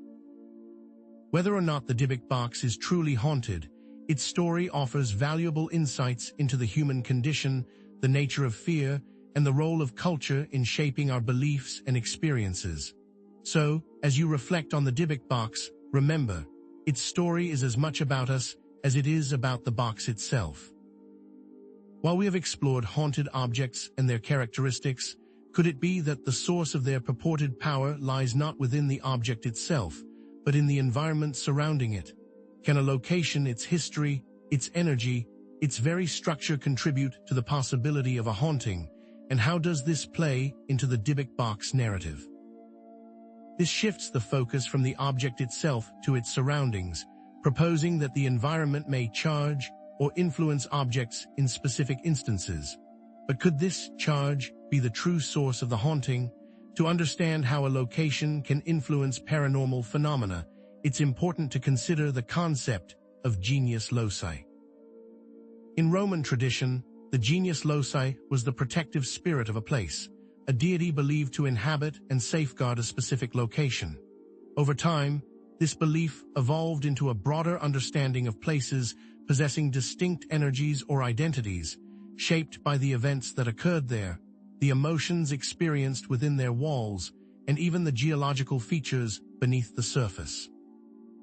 But how did ancient cultures perceive these energies, and what significance did they ascribe to them? Did these perceptions influence the placement of sacred sites? Ancient cultures often chose locations for sacred sites and temples based on perceived energy flows or connections to the earth. The alignment of Stonehenge with the solstices, the placement of Egyptian pyramids along the Nile, and the construction of cathedrals on ley lines all reflect a belief in the power of place. Ley lines, also known as energy lines or song lines, are alignments of geographical locations, such as ancient sites and monuments. Many believe that these lines possess spiritual or energetic significance, acting as conduits for unseen forces. But is there any scientific basis to these claims, or are they simply a product of wishful thinking? And if these lines are real, do they make paranormal events more likely? In the context of paranormal investigations, the concept of environmental imprint suggests that past events or emotions can leave a residual energy or recording on a location. This imprint can then be replayed or experienced by those who are sensitive to it, or who come into contact with objects that have absorbed this energy. One theory suggests that inanimate objects can absorb and replay past events, similar to a stone tape. This stone tape theory suggests that the stones of a building, or even the wood of a box, can act as a recording medium, capturing the sights, sounds, and emotions of past events. Can this theory explain the experiences associated with the Dybbuk box and its origin environment? Is it possible that the box is simply replaying a traumatic event from its past? Psychic residue, the lasting impression of intense emotions or traumatic events on an environment, can also influence objects and people who come into contact with it. This residue can manifest as unexplained noises, visual disturbances, feelings of unease, or even physical sensations. If a location has been the site of violence, suffering, or intense emotional experiences, it may retain a psychic imprint that can affect those who enter it. Could the Dybbuk box have been stored in a location with a strong psychic residue, and could this residue be contributing to the reported paranormal activity? Or, even more disturbing, did the Dybbuk box create a location of psychic residue? Consider locations known for their high levels of paranormal activity, such as Gettysburg, the site of a bloody Civil War battle. The intense suffering and loss of life experienced at Gettysburg are believed to have left a lasting psychic imprint on the environment, resulting in numerous reports of ghostly apparitions, unexplained sounds, and residual hauntings. Similarly, the Waverly Hills Sanatorium, a former tuberculosis hospital, is said to be haunted by the spirits of patients who died within its walls. The Villisca Axe Murder House, where a family was brutally murdered in 1912, is another location known for its paranormal activity. What do these locations have in common, and what makes them so susceptible to paranormal phenomena? Is it the specific events that occurred there, or something more intrinsic to the location itself? Paranormal investigators often explore locations with known haunted objects, seeking to document and understand the phenomena associated with them. These investigations often involve the use of specialized equipment, such as EMF meters, thermal cameras, and audio recorders, to detect anomalies and gather evidence of paranormal activity. Some investigators have reported experiencing similar sensations in different haunted locations, such as feelings of coldness, unease, or the presence of unseen entities. Others have captured anomalous photographs, videos, or audio recordings that they interpret as evidence of paranormal activity. However, is this evidence objective, or could it be influenced by the investigators' own beliefs and expectations? And how can we separate the effects of the environment from the effects of the object itself? There are instances of alleged paranormal manifestations that seem to be linked to the environment rather than a specific object.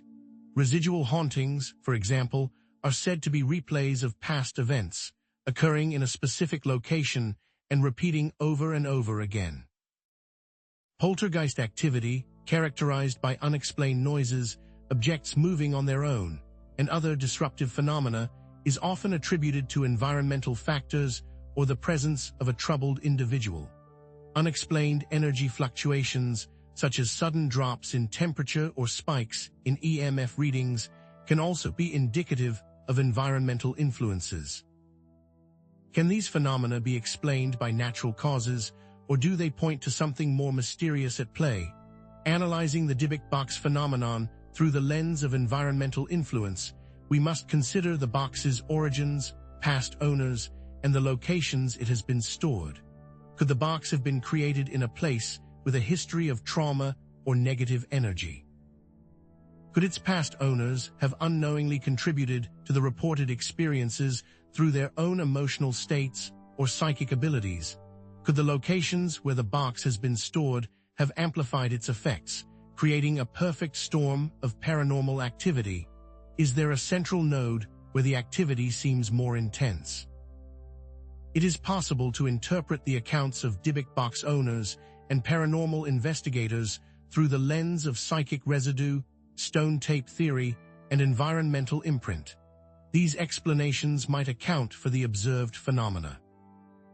The feelings of unease, the nightmares, the visual disturbances, and the sense of being watched could all be attributed to the lingering effects of past events or emotions. But can these theories fully explain the complex and varied experiences associated with the DYBBUK? And do they account for the seemingly intelligent nature of the entity said to inhabit the box? Objects may act as magnets for environmental energies, attracting and amplifying paranormal activity. The DYBBUK might serve as such a magnet, drawing in psychic residue, absorbing energy from its surroundings, and amplifying any pre-existing paranormal phenomena. This could explain why the box seems to have such a powerful and consistent effect on those who come into contact with it, regardless of their beliefs or expectations. But what is it about the box that makes it such an effective magnet? Is it the materials it's made of, its shape, or something else entirely? While we have considered the potential impact of a location and whether that can increase paranormal claims tied to the DYBBUK, other paranormal objects exist, with unique ties and connections. Is it possible that the box isn't really a box at all? This leads us to the question of what makes the DYBBUK a box, and what would happen if we started exploring alternative storage methods. And what we'll discover next is even more shocking. However, the environmental influence theory is speculative and lacks scientific evidence. Other factors, such as psychological influences, cultural beliefs, or coincidence, could also explain the reported experiences. It is also worth asking if it's always easy to separate environmental factors from object-specific effects when investigating haunted locations. What happens when an investigator has a bias?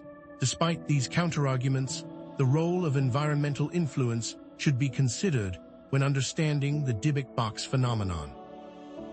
The enduring human fascination with haunted locations, the power of belief, and the potential for suggestion to shape our perceptions of the world all play a role. Therefore, while the DYBBUK may or may not be influenced by its environment, its story serves as a reminder of the complex interplay between people, places, and the unexplained. But as we move forward with our understanding of the DYBBUK, a question arises.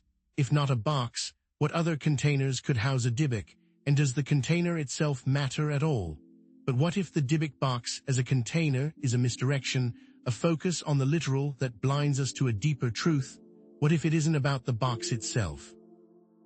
Perhaps the essence, that which we fear and seek to understand, can be stored or transferred in other ways, rendering the container secondary, almost incidental. The vessel, the means of confinement or transmission, might extend beyond the purely physical. The walls of a wooden box may be less important than the intention behind its creation, the stories it carries, or the rituals enacted upon it. What if the function is paramount, the how overshadowing the what? Throughout history, Different cultures have conceived of containing spirits and entities in objects far removed from the Western notion of a box. Consider the power attributed to amulets and talismans, small objects crafted with specific materials and incantations, believed to offer protection or bestow power. These weren't mere trinkets. They were conduits, vessels for supernatural forces. Then there are the stones, imbued with the spirits of the land, revered by indigenous peoples as anchors for ancestral power. In some cultures, even bottles were thought to contain jinn, trapped by cunning sorcerers and sealed away for eternity. But does the form of these containers truly matter, or is it the belief and ritual surrounding them that imbues them with power? Or take the locations themselves, the wells, caves, trees, and mountains seen as natural containers, barriers, or gateways for spirits. Does the uniqueness of these locations play a part in supernatural activity? Rituals, incantations, and specific materials were believed to bind or control supernatural forces.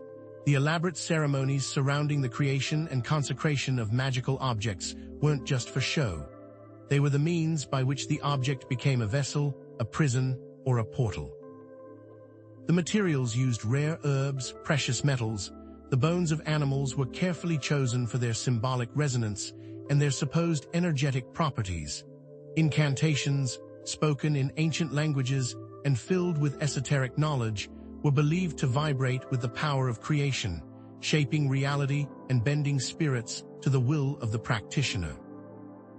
Does their existence play a part, and do they change the intention? But how did these rituals vary across cultures, and what underlying principles did they share? What specific actions could trap or release the entities? Let's define vessel more broadly than a physical container. A vessel can be a person, an idea, a ritual, or even a series of events. It is the means through which something is transported or contained, the channel through which energy flows.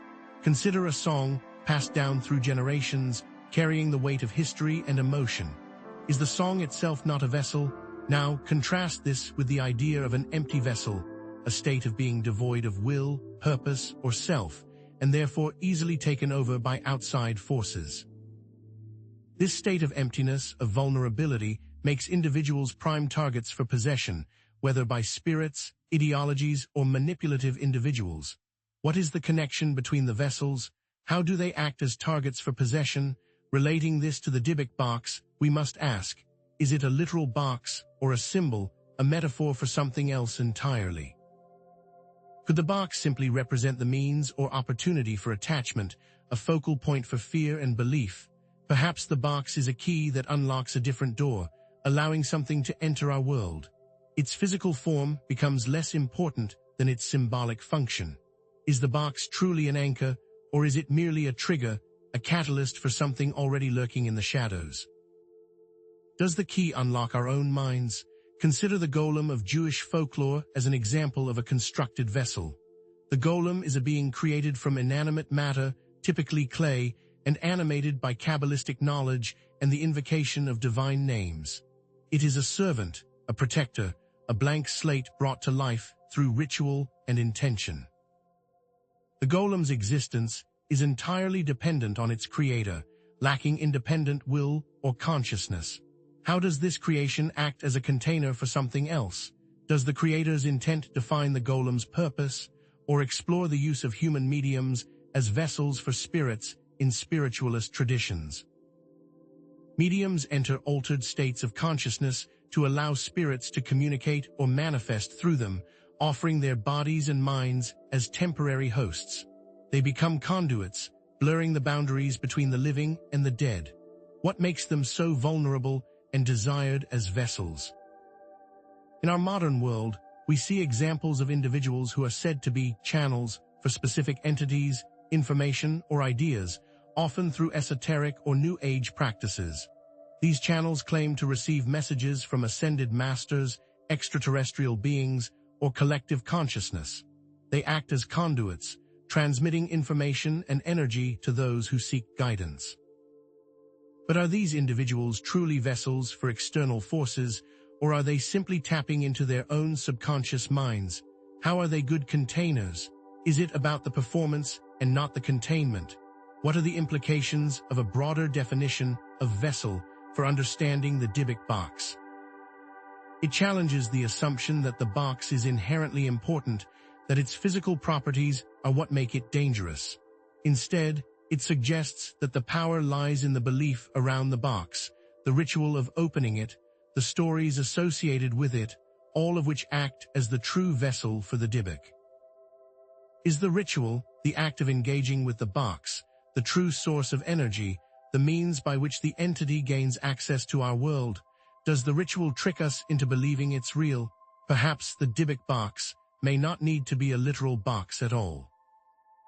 It could be a series of unfortunate choices, a pattern of negative thoughts, or a vulnerability to external influences that allows an entity to take root in someone's life. Could it be a metaphor for trauma, a container for repressed emotions that manifest as paranormal experiences? Or could it be a self-fulfilling prophecy, where the expectation of a haunting creates the conditions for it to occur? What else could it be? Is the power only within us? While the nature of the vessel clearly matters, what if the Dybbuk box isn't about the vessel at all? What if the power resides not in the container, but in the ritual of creating, opening, or interacting with the vessel? This shifts the focus from the object to the actions, suggesting that specific actions could act as a trigger or amplification mechanism, regardless of the container's properties. What actions can impact paranormal events? Could the act of speaking the Dybbuk's name, performing a specific ceremony, or even just focusing intense fear on the box be the key to unlocking its power?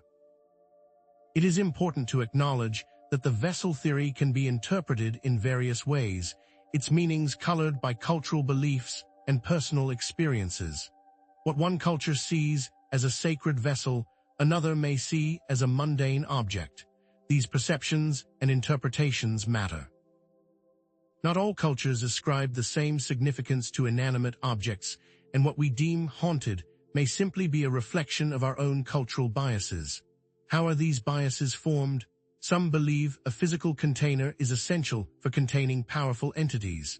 Without a vessel, they argue, the entity would be unleashed, wreaking havoc on the world. The vessel provides a barrier, a means of control, preventing the entity from escaping its confines. This perspective emphasizes the inherent danger of tampering with supernatural forces and the need for strict containment. What are the dangers of not having a vessel? Where would that power go? It is also important to discuss the limitations of applying non-Jewish concepts to the Dybbuk box. The Dybbuk is a specific entity within Jewish demonology, and attempting to understand it through the lens of other cultural or religious traditions can lead to misinterpretations. It's essential to approach the topic with respect for its cultural context and avoid imposing foreign concepts onto it. Is there even a right or wrong way to think about the Dybbuk? Nevertheless, understanding the function of a vessel, whether it be a container, a portal, or an amplifier, helps us to understand how a Dybbuk could attach itself to any object or person, regardless of the object's inherent properties. The Dybbuk box story resonates because it touches upon universal fears about unseen forces and the potential for objects to hold power, even if that power is largely symbolic. Even if the box isn't inherently haunted, the cultural narrative surrounding it creates a self-fulfilling prophecy, where the vessel is a symbol of belief and expectation. Is the symbol really the key? Does it represent something deeper? If the Dybbuk box isn't just about the container, could the rituals, incantations, or actions associated with it be the true source of its power? What specific actions could amplify or diminish its effects? While the stories surrounding the Dybbuk box have captured the imaginations of many, perhaps the method of opening or interacting with the box holds more significance than the tales themselves. Let's delve into the possibility that specific rituals connected to the Dybbuk box might be the real key to understanding its alleged paranormal activity. Across cultures and throughout history, rituals have served as a cornerstone of spiritual and social life. From ancient religious ceremonies designed to appease the gods to modern-day practices aimed at personal transformation, rituals have played a crucial role in invoking spirits, establishing connections with the divine, and influencing worldly events. These practices, often steeped in symbolism and tradition, provided a framework for understanding and interacting with the unseen forces believed to govern the universe. But how do these rituals operate, and what makes them so potent in the eyes of believers? Certain rituals are specifically designed to open gateways to other realms, bind entities to specific locations or objects, or amplify the power of individuals or groups. Think of the elaborate ceremonies performed by shamans in indigenous cultures to contact the spirit world, or the complex incantations used by medieval magicians to summon demons. Consider, too, the protective rituals employed to ward off evil spirits, cleansing rituals designed to purify spaces, and even the celebratory rituals that reinforce social bonds and cultural values. Whether elaborate or simple, each of these rituals is believed to have the ability to alter reality in some way, for ill or ill. Is the power of the ritual dependent on its complexity, or does the power come from something else? The efficacy of rituals is often attributed to the intent and belief of the performer. The state of mind, the emotional energy, and the unwavering conviction of the individual or group performing the ritual are believed to directly influence the outcome. A ritual performed with doubt or skepticism is unlikely to yield the desired results, while one performed with focused intention and unwavering faith is said to be capable of moving mountains, so to speak. The mind, in this context, becomes a conduit, channeling energy and shaping reality through the structured framework of the ritual. How much of a ritual's effectiveness depends on the conviction of the participants. What happens when a skeptic engages in a ritual? To fully understand this potential connection, we must define key terms. Incantations are spoken words or chants believed to possess magical power. Sigils are symbolic representations of entities, desires, or intentions, carefully designed to focus energy and manifest specific outcomes. Offerings are gifts or sacrifices made to appease or honor spirits, deities, or other supernatural entities. All of these are tools that a practitioner can use to reach out to the supernatural, but there is another tool that might be involved as well. Another key concept is that of sympathetic magic, where actions performed on one object or entity are believed to affect another that is linked to it. This principle suggests that by manipulating a symbol or representation of something, one can exert influence over the thing itself. A classic example is a voodoo doll, where actions performed on the doll are believed to directly affect the person it represents. Could this same principle apply to the Dybbuk box? Could actions performed on the box, such as opening, closing, or gifting it, have unintended consequences in the lives of those who interact with it? The power of ritual is also believed to be influenced by the space in which it is performed and when the performance takes place. Specific locations, such as crossroads, ancient ruins, or sites of natural power, are often considered to be more conducive to ritual activity. Astrological alignments, such as full moons, eclipses, or planetary conjunctions, are also believed to enhance the power of rituals. The timing of a ritual, therefore, is not arbitrary, but carefully chosen to align with cosmic energies and amplify its intended effect. It's another tool for the magic practitioner to use in their ritual.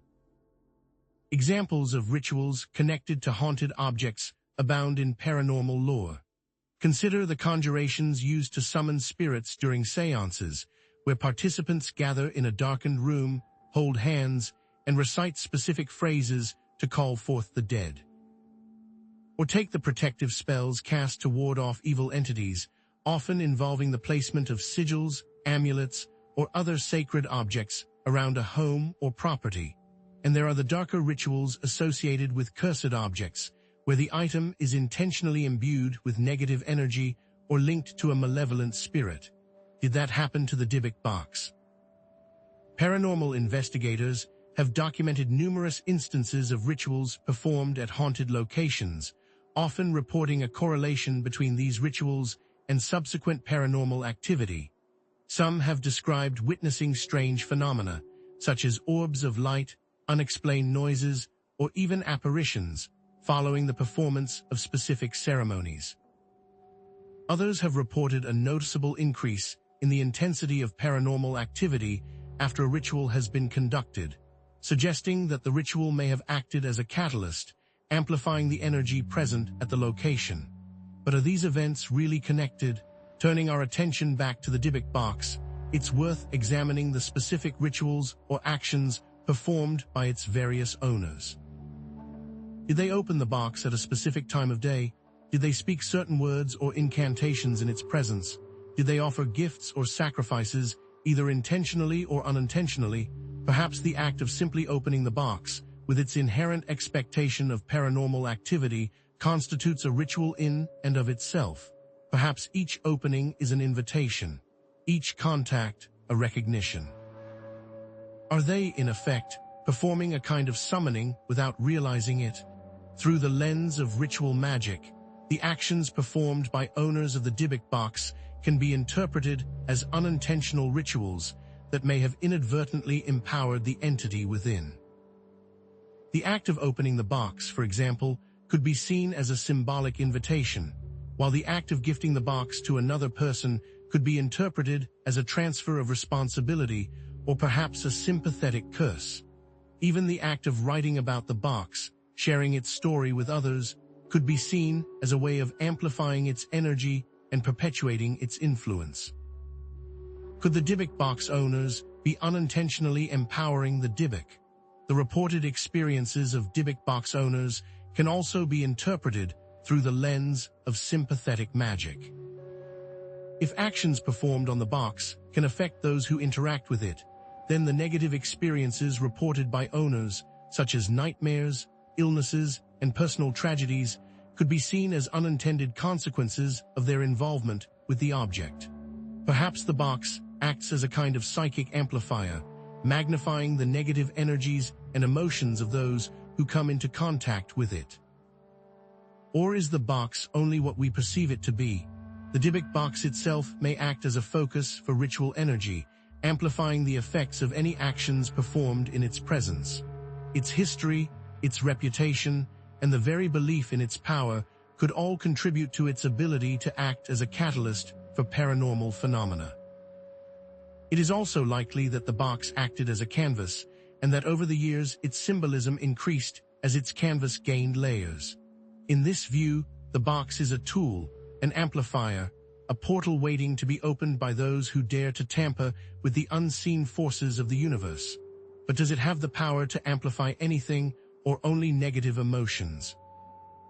While the nature of the rituals matters, it's important to consider the mental state of the performer and how powerful intent can be. Is it about the ritual or the performer's state of mind? What role does the power of belief play?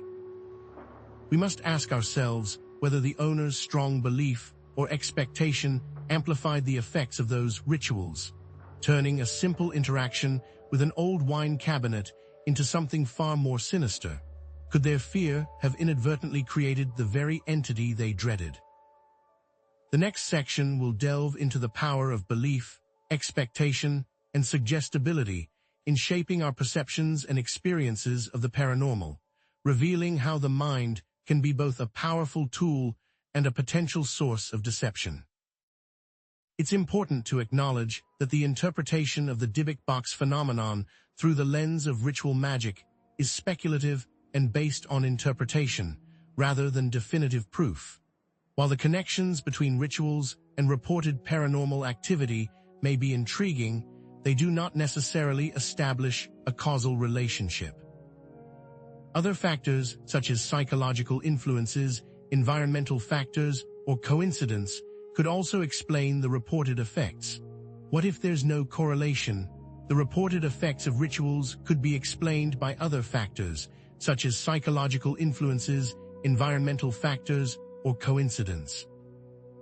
It's also crucial to acknowledge the potential dangers of engaging in ritual practices without proper training, knowledge, or ethical considerations.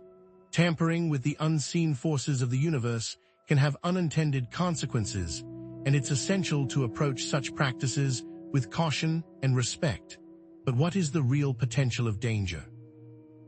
Despite these counterarguments, it's important to consider the potential role of rituals, incantations, and actions in understanding the DYBBUK phenomenon. Its story reminds us of the importance of understanding the potential consequences of our actions, both in the physical and spiritual realms, and of approaching the unknown with a healthy dose of skepticism and respect. In the end, the enduring human fascination with ritual magic and the power of belief is the force that has kept the story of the DYBBUK alive. If the DYBBUK isn't just a container, and the rituals around it are amplified by the performer's state of mind, how much does the power of belief, expectation, and suggestibility truly shape perceptions and experiences of the paranormal surrounding the DYBBUK? Does the box only work if you believe? This brings us to the crucial question of the human mind's role. Is it a mere observer, or could it be the very amplifier, the filter, or even the canvas upon which the paranormal paints its terrifying masterpiece? Let's delve into how belief itself might be the key ingredient in the unsettling recipe of the DYBBUK. Throughout history, the power of belief has been harnessed for healing, both physical and emotional. From the ancient shamanic practices, where ritual and faith were intertwined to mend the body and spirit, to modern-day religious ceremonies promising miraculous cures, the human mind has been considered a potent force in overcoming illness and adversity. These traditions, often dismissed as mere superstition, hint at a deeper connection between our thoughts, our expectations, and our physical well-being. But is it simply a trick of the mind, or is there something more profound at play? The evolution of our understanding of the placebo effect offers a compelling parallel.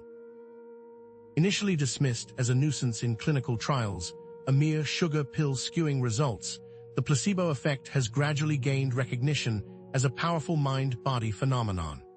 Medical science has demonstrated that belief in a treatment, even an inert one, can trigger measurable physiological changes, reducing pain, alleviating anxiety, and even boosting the immune system. This seemingly magical ability of the mind to heal the body raises a profound question. If belief can alter our physical reality, what other unseen realms might it influence? Historical examples of mass hysteria and collective delusions further illustrate the potent influence of shared beliefs on perception and behavior. The Salem witch trials, for instance, stand as a chilling testament to how shared beliefs, fueled by fear and paranoia, can distort reality and lead to extreme behaviors. In this dark chapter of history, the unwavering conviction in the existence of witches, coupled with the power of suggestion, led to the persecution and execution of innocent individuals. But what drives these collective delusions, and how can entire communities succumb to such distorted perceptions of reality? To truly understand the role of belief in the DYBBUK phenomenon, we must define some key psychological concepts. The placebo effect, as we've discussed, refers to the positive outcomes resulting from belief in a treatment, even if that treatment is inert. Conversely, the nocebo effect describes the negative outcomes that arise from the belief that something will cause harm. Suggestibility, another crucial concept, is the tendency to accept and act upon the suggestions of others, even in the absence of concrete evidence. Then there's confirmation bias, the unconscious tendency to seek out and interpret information that confirms our pre-existing beliefs, while ignoring or downplaying evidence that contradicts them. But is there a way to break through these biases, to perceive the world as it truly is, or are we forever trapped within the confines of our own beliefs? Adding to this complexity is the concept of cognitive dissonance, the mental discomfort we experience when faced with conflicting beliefs or experiences. To reduce this discomfort, individuals may unconsciously alter their perceptions, rationalize their actions, or even change their beliefs to align with their experiences. This process, while often subconscious, can have a profound impact on how we interpret the world around us, shaping our memories, our perceptions, and even our sense of reality. But what happens when our beliefs are challenged by the seemingly inexplicable events associated with the Dybbuk box? Do we cling to our skepticism, or do we open ourselves to the possibility of something more? Finally, let's consider the power of autosuggestion, the process by which individuals unconsciously create or amplify their own experiences based on their expectations. If someone believes that the Dybbuk box is a conduit for malevolent spirits, they may be more likely to interpret ambiguous events, such as a creaking door or a flickering light, as evidence of paranormal activity. This, in turn, can reinforce their belief, creating a self-fulfilling prophecy where their expectations shape their reality. But is this simply a matter of perception, or could autosuggestion somehow open a doorway, inviting something truly sinister into their lives? Numerous scientific studies demonstrate the power of the placebo effect in alleviating various ailments. For example, studies have shown that patients receiving a placebo painkiller often report significant pain reduction, comparable to that achieved with actual medication. Similarly, individuals receiving placebo treatments for anxiety or depression have experienced noticeable improvements in their mood and overall well-being. These findings highlight the remarkable ability of belief to influence our physiological processes and subjective experiences. We must also consider the numerous accounts of individuals who have reported experiencing paranormal phenomena after being exposed to suggestive information. Ghost stories, for instance, have been known to trigger heightened states of anxiety and fear, leading to increased sensitivity to environmental stimuli and a greater likelihood of interpreting ambiguous sensations as evidence of ghostly presence. Similarly, reports of haunted locations can create a sense of anticipation and expectation, priming individuals to perceive paranormal activity even in the absence of any objective evidence. But how can we differentiate between genuine paranormal encounters and experiences shaped by suggestion and expectation? Looking specifically at Dybbuk box owners, it's striking how often their pre-existing beliefs about the paranormal seem to correlate with the intensity and nature of their reported experiences. Those who approach the box with a strong belief in its demonic influence were often more likely to report negative and frightening experiences, while those who were more skeptical tended to report milder or less frequent phenomena. Is this simply a coincidence, or does it suggest that belief plays a crucial role in shaping the unfolding drama? Through the lens of psychological suggestibility, the Dybbuk box phenomenon takes on a new dimension. Could the reported experiences be attributed, at least in part, to the power of belief and expectation, rather than to the malevolent influence of a demonic entity? Could the individuals who have interacted with the box have inadvertently created or amplified their own experiences through the power of suggestion? Perhaps they have created their own demons.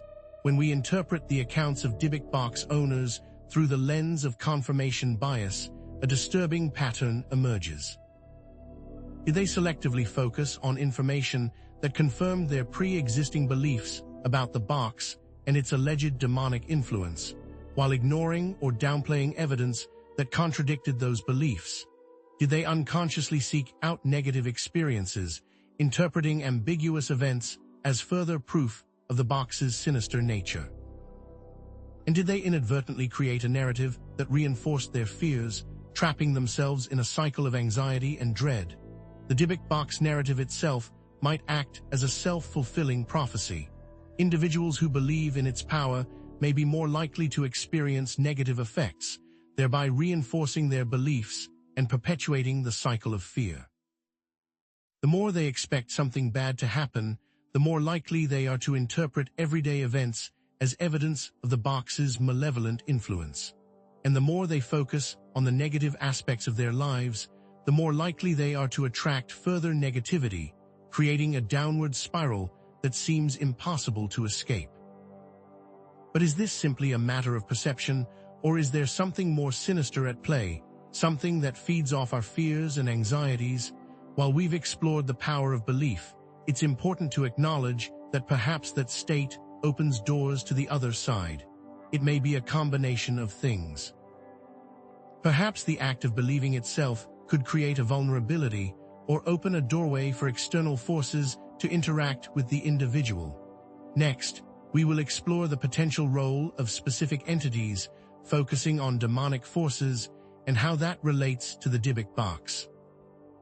Some may dismiss the role of belief and suggestibility, arguing that the Dybbuk box is genuinely haunted regardless of people's mental states.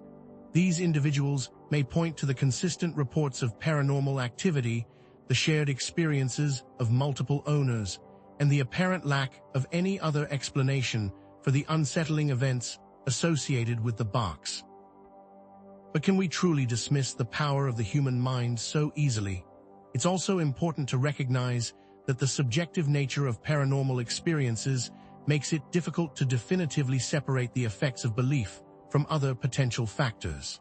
The line between perception and reality can become blurred, particularly when dealing with phenomena that defy easy explanation. It's possible that a genuine paranormal influence might amplify the effects of belief and suggestibility, creating a feedback loop that intensifies experiences. In the end, we must consider the power of belief, expectation, and suggestibility in understanding the Dybbuk box phenomenon. There is a complex interplay between individual psychology, cultural narratives, and potential external forces in shaping our perceptions of the world. While the Dybbuk box may or may not be genuinely haunted, its story serves as a powerful reminder of the influence of our minds and the importance of approaching all claims with a balance of skepticism and open-mindedness. It reminds us that reality is not always what it seems, and that the line between the seen and the unseen may be far more porous than we imagine. But what if, beyond the power of belief, there lies a darker, more sinister force at work? If belief creates vulnerability, what specific demonic forces might take advantage? Is there something drawn to that state, a specific entity that thrives on fear and uncertainty? We've explored the power of suggestion, but now we must ask, are we dealing with a generalized paranormal influence, or can we identify distinct patterns, signatures of specific demonic classifications that might be drawn to the Dybbuk box? To explore this possibility, we must delve into the history of how different cultures have classified and understood demons. Across the ancient world, from the plains of Mesopotamia to the empires of Rome, systems of demonic hierarchy and categorization emerged, each reflecting the unique fears and beliefs of its respective society. Mesopotamian demonology, for instance, featured a vast pantheon of malevolent spirits, often associated with disease, misfortune, and the harsh realities of desert life. These demons, such as Pazuzu, king of the wind demons, were believed to wield immense power over the natural world, capable of unleashing storms, spreading plagues, and tormenting individuals with nightmares. Similarly, in ancient Egypt, demons like Apep, the serpent of chaos, represented the forces of darkness that threatened to engulf the world, requiring constant vigilance and ritualistic combat by the gods. These ancient cultures, though separated by vast distances and differing beliefs, shared a common thread: the recognition of unseen forces that could exert a profound influence on human affairs, for good or ill. Christian demonology, drawing upon Jewish and Greco-Roman traditions, further refined these classifications, often organizing demons into complex hierarchies mirroring the structure of the heavenly host. Demons were categorized based on their sins, their powers, and their roles in tempting humanity, with figures like Lucifer, the fallen angel of pride, and Asmodeus, the demon of lust, occupying prominent positions in the infernal hierarchy. Islamic demonology, while differing in some respects, also recognized a multitude of jinn, some benevolent, others malevolent, capable of influencing human actions and even possessing individuals. What unites these diverse traditions is the persistent human need to understand and categorize the forces of darkness, to impose order on the chaos of the unknown. And throughout history, fear of these unseen entities has led to the persecution of those believed to be under their influence, branded as witches, heretics, or possessed individuals. But what specific types of demonic entities might be relevant to the DYBBUK phenomenon? Let us consider some key examples. Incubi and succubi are perhaps the most feared, entities believed to prey on humans during sleep, inducing nightmares, sleep paralysis, and even engaging in sexual interference. These encounters are often described as intensely vivid and disturbing, leaving victims feeling drained, violated, and uncertain whether the experience was a dream or something more sinister. Poltergeists, on the other hand, are typically associated with mischief, physical disturbances, and emotional unrest, manifesting as unexplained noises, objects moving on their own, and a general sense of unease in a particular location. Unlike other demonic entities, poltergeists are often believed to be tied to a specific place or person, their activity intensifying during periods of stress or emotional turmoil. Finally, there are the shadow people, enigmatic figures that flicker at the edge of perception, often described as dark, shadowy forms that evoke feelings of dread, being watched, and negative energy. Unlike more tangible demonic entities, shadow people are often fleeting and indistinct, leaving witnesses questioning their own sanity and perception. Through what means have these demons been theorized to attach themselves to humans? One prominent theory centers on emotional vulnerability, suggesting that feelings of grief, fear, anger, or despair can act as an invitation, attracting certain entities that feed on negative energy. Traumatic life events, such as the loss of a loved one, a severe illness, or a period of intense stress, may weaken an individual's spiritual defenses, making them more susceptible to demonic influence. Another theory focuses on unprotected spaces, the idea that certain locations, such as old houses, cemeteries, or sites of past tragedies, can act as conduits for demonic activity due to weak spiritual boundaries. These places may harbor residual energy from past events, creating an environment that attracts and amplifies negative forces. Finally, there is the concept of intentional summons, the idea that certain rituals, spells, or actions taken intentionally can open doorways, inviting demonic entities into our world. Accounts from DYBBUK owners align with the characteristics of these demonic types. Some owners have reported intense nightmares, sleep paralysis, and disturbing sexual dreams, raising the possibility of incubi or succubi influence. One owner described waking up in the middle of the night, unable to move, with a crushing weight on their chest and a shadowy figure looming over them. Others have shared stories of objects moving on their own, unexplained noises, and a general sense of unease in their homes, potentially indicative of poltergeist activity. As one owner stated, it was like the house was alive, constantly shifting and groaning, with whispers in the dark. Several owners have also reported seeing shadow figures lurking in the periphery of their vision, accompanied by feelings of dread and paranoia. A prominent paranormal investigator claimed, "The shadows seem to writhe and shift, always just out of focus, but undeniably there." What does this mean when viewed through the lens of Jewish demonology? The concept of the Shedim spirits, not always evil, but often mischievous and disruptive, finds parallels in poltergeist-like activity. The box, therefore, might not contain a single, powerful DYBBUK, but a collection of lesser spirits, drawn to the object and the energy it emanates. Moreover, the emotional states of the owners could be inadvertently feeding these entities, amplifying their activity and creating a feedback loop of paranormal phenomena. But do these explanations truly account for the totality of the DYBBUK phenomenon? Are we simply projecting our fears and expectations onto an inanimate object, or is there something more sinister at play? While the idea of specific demonic forces offers a compelling framework for understanding the reported experiences, it ultimately relies on a belief in the power of these entities, a belief that is not universally shared.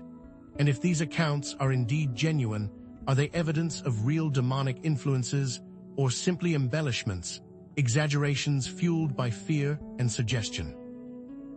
How can we possibly distinguish between the two? In our next section, we'll delve into cases that offer indications one way or the other, allowing you, the viewer, to decide what you believe. However, we must acknowledge that the link between specific demonic types and the DYBBUK experiences remains speculative, lacking definitive scientific proof. While the correlations are intriguing, they do not establish a causal relationship. Alternative explanations, such as psychological factors, environmental influences, or even simple misinterpretations of everyday events, could also account for the reported phenomena, regardless of belief or demonic contact. Furthermore, the subjective nature of these experiences and the potential for cultural biases to influence their interpretation make it difficult to draw firm conclusions about the specific demonic forces at play. Could these experiences be explained by carbon monoxide poisoning, for instance? It is important to consider alternative factors that may be at play. By considering the specific types of demonic forces that may be at play, we can better evaluate the claims surrounding the DYBBUK while gaining insight into these alleged entities themselves. Despite the lack of definitive proof, understanding the characteristics and methods of operation attributed to different demonic forces provides an additional layer of analysis in the DYBBUK story. After all is said and done, belief or disbelief rests with the viewer. Ultimately, the DYBBUK story, whether attributed to demonic influence, psychological phenomena, or simple exaggeration, speaks to our enduring fascination with the dark side of the supernatural and the eternal battle between good and evil. What do the accounts say? Are there cases that clearly indicate authentic influences or embellishments, or are they all ambiguous? Here we present cases for you to decide. This section will shift from our theoretical discussion to specific accounts, examining alleged evidence of influences, possible embellishments, and potential signs of fraud. As we proceed, remember that certainty is unattainable in these matters. Our exploration begins with a handful of carefully selected cases offering diverse perspectives on the DYBBUK phenomenon. We'll start with Kevin Mannies's original account, the narrative that ignited the modern fascination with the box. Then, we will consider Iosif Nyats's case, one of the earliest accounts to surface, adding another layer to the story. Finally, we will examine a contrasting experience, a case where the box seemed to have little to no effect, providing a crucial point of comparison. These will be followed by paranormal investigator cases, as well as reports of those with no paranormal association. But how can we define embellishment in the context of paranormal claims? It refers to the ways stories can be altered or exaggerated over time, whether intentionally or unintentionally. Motivations behind embellishment can range from a desire for attention to a sincere belief that the story is more compelling or frightening with added details. Imagine a fisherman recounting the size of the fish they caught each time the story is told. The fish grows larger. The challenge lies in verifying paranormal claims. Alternative explanations must always be considered. Psychological factors such as suggestion, expectation, and confirmation bias can all contribute to experiences that seem paranormal. Environmental influences, such as electromagnetic fields or infrasound, can also affect perceptions and create a sense of unease. Coincidence, too, can play a role, with random events being interpreted as meaningful patterns. Further complicating matters are cultural expectations and pre-existing beliefs. If someone expects a haunted object to cause nightmares, they may be more likely to experience them, regardless of whether the object is truly haunted. How can we possibly disentangle all of these interwoven threads? Let's begin with Kevin Mannies's original account. In 2001, Manny's purchased an antique wine cabinet at an estate sale in Oregon. He claimed that the granddaughter of the original owner, a Polish Holocaust survivor, warned him that the box contained a dybbuk. According to Manny's, strange occurrences began soon after he brought the box home, including nightmares, shadow figures, and health problems. His family members also reported similar experiences, reinforcing his belief that the box was the source of the paranormal activity. Over time, Manny's story gained widespread attention, fueled by his own website and later media coverage. What started as a personal experience became a viral sensation, with the Dybbuk box capturing the imagination of paranormal enthusiasts worldwide. But how much of Manny's account is based on fact, and how much has been shaped by embellishment and the desire to create a compelling narrative? Now, let's turn our attention to the case of Iosif Nhatsk. Nhatsk acquired the Dybbuk box in 2003. Like Manny's, Nhatsk reported a series of unsettling experiences after bringing the box home, including nightmares, feelings of dread, and physical sensations of being watched. He also claimed that the box emitted a foul odor and that dark shadows appeared in his peripheral vision. In comparing Iosif's account to Manny's, similarities emerge, such as the presence of nightmares and feelings of dread. However, there are also differences. Nhatsk's account focuses more on sensory experiences, such as the foul odor and the physical sensations, while Manny's account emphasizes visual phenomena and the impact on his family members. Do these differences suggest independent confirmation or simply variations on a theme influenced by individual expectations and suggestibility? But what about those who have encountered the Dybbuk box and experienced nothing at all? These cases are often overlooked, yet they offer valuable insights into the nature of the phenomenon. Some individuals who have handled the box, even those with a pre-existing interest in the paranormal, have reported feeling nothing unusual. They may have expected to experience fear, dread, or some other sensation, but their expectations were not met. One individual, a paranormal investigator, spent several hours with the Dybbuk box, conducting various tests and experiments. Despite their best efforts, they reported feeling nothing out of the ordinary. The room remained silent, the temperature stable, and their senses undisturbed. Can the absence of paranormal activity be as informative as its presence? How then should we analyze the evolution of Manny's account? Has his story remained consistent over time, or have there been significant changes and embellishments? Did he profit from it in any way, and if so, how might that have influenced his narrative? Some researchers have pointed out inconsistencies in Manny's timeline, suggesting that certain details were added or altered to enhance the story's dramatic impact. For example, the severity and frequency of the paranormal events seem to have increased over time, particularly after the story gained media attention. Others have questioned Manny's motivations, suggesting that he may have been driven by a desire for fame or financial gain.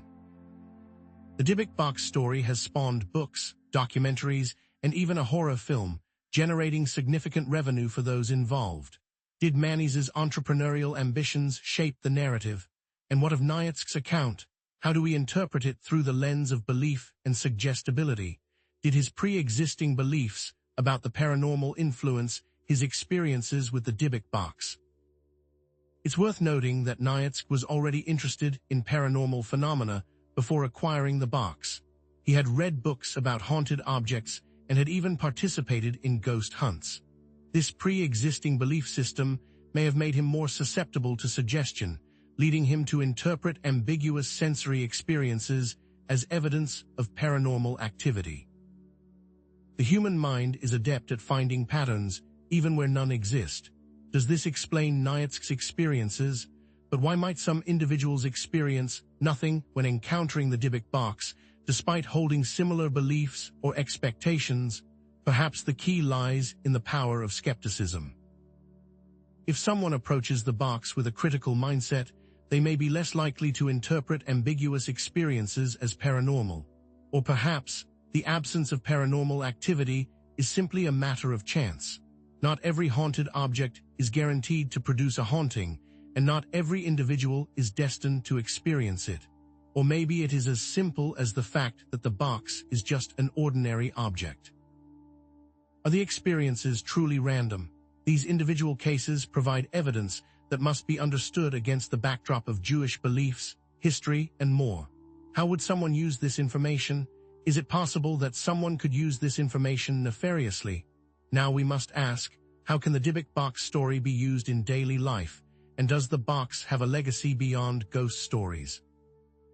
The next section will explore the broader legacy and implications of the DYBBUK phenomenon, including its cultural impact, its role in shaping beliefs, and its relevance to contemporary society. However, we must acknowledge that Manis, Nhat, and others genuinely believe their accounts.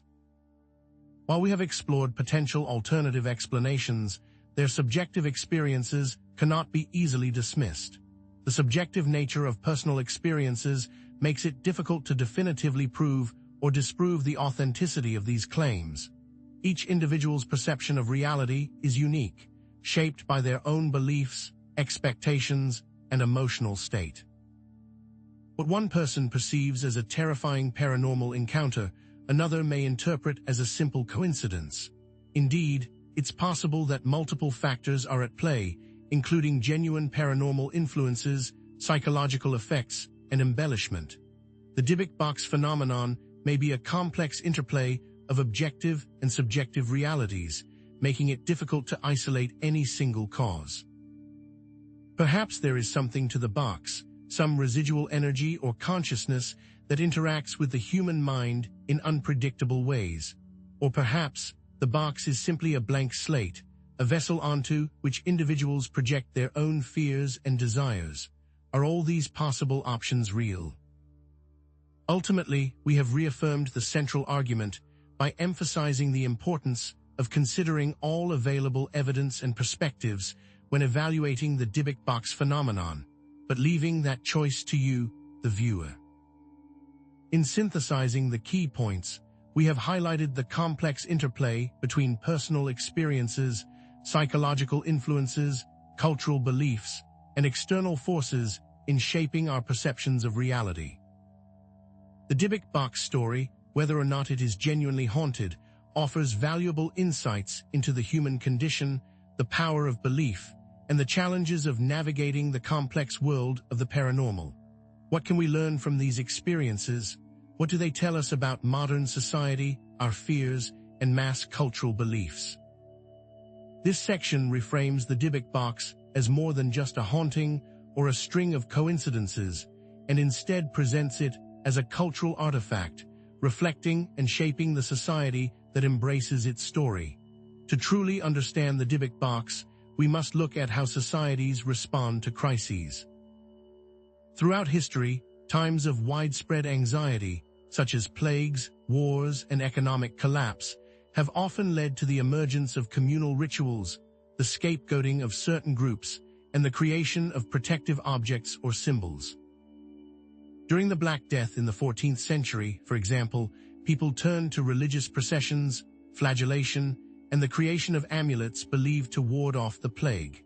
Similarly, during times of war, lucky charms and specific rituals are often adopted to provide a sense of control and protection in the face of overwhelming uncertainty.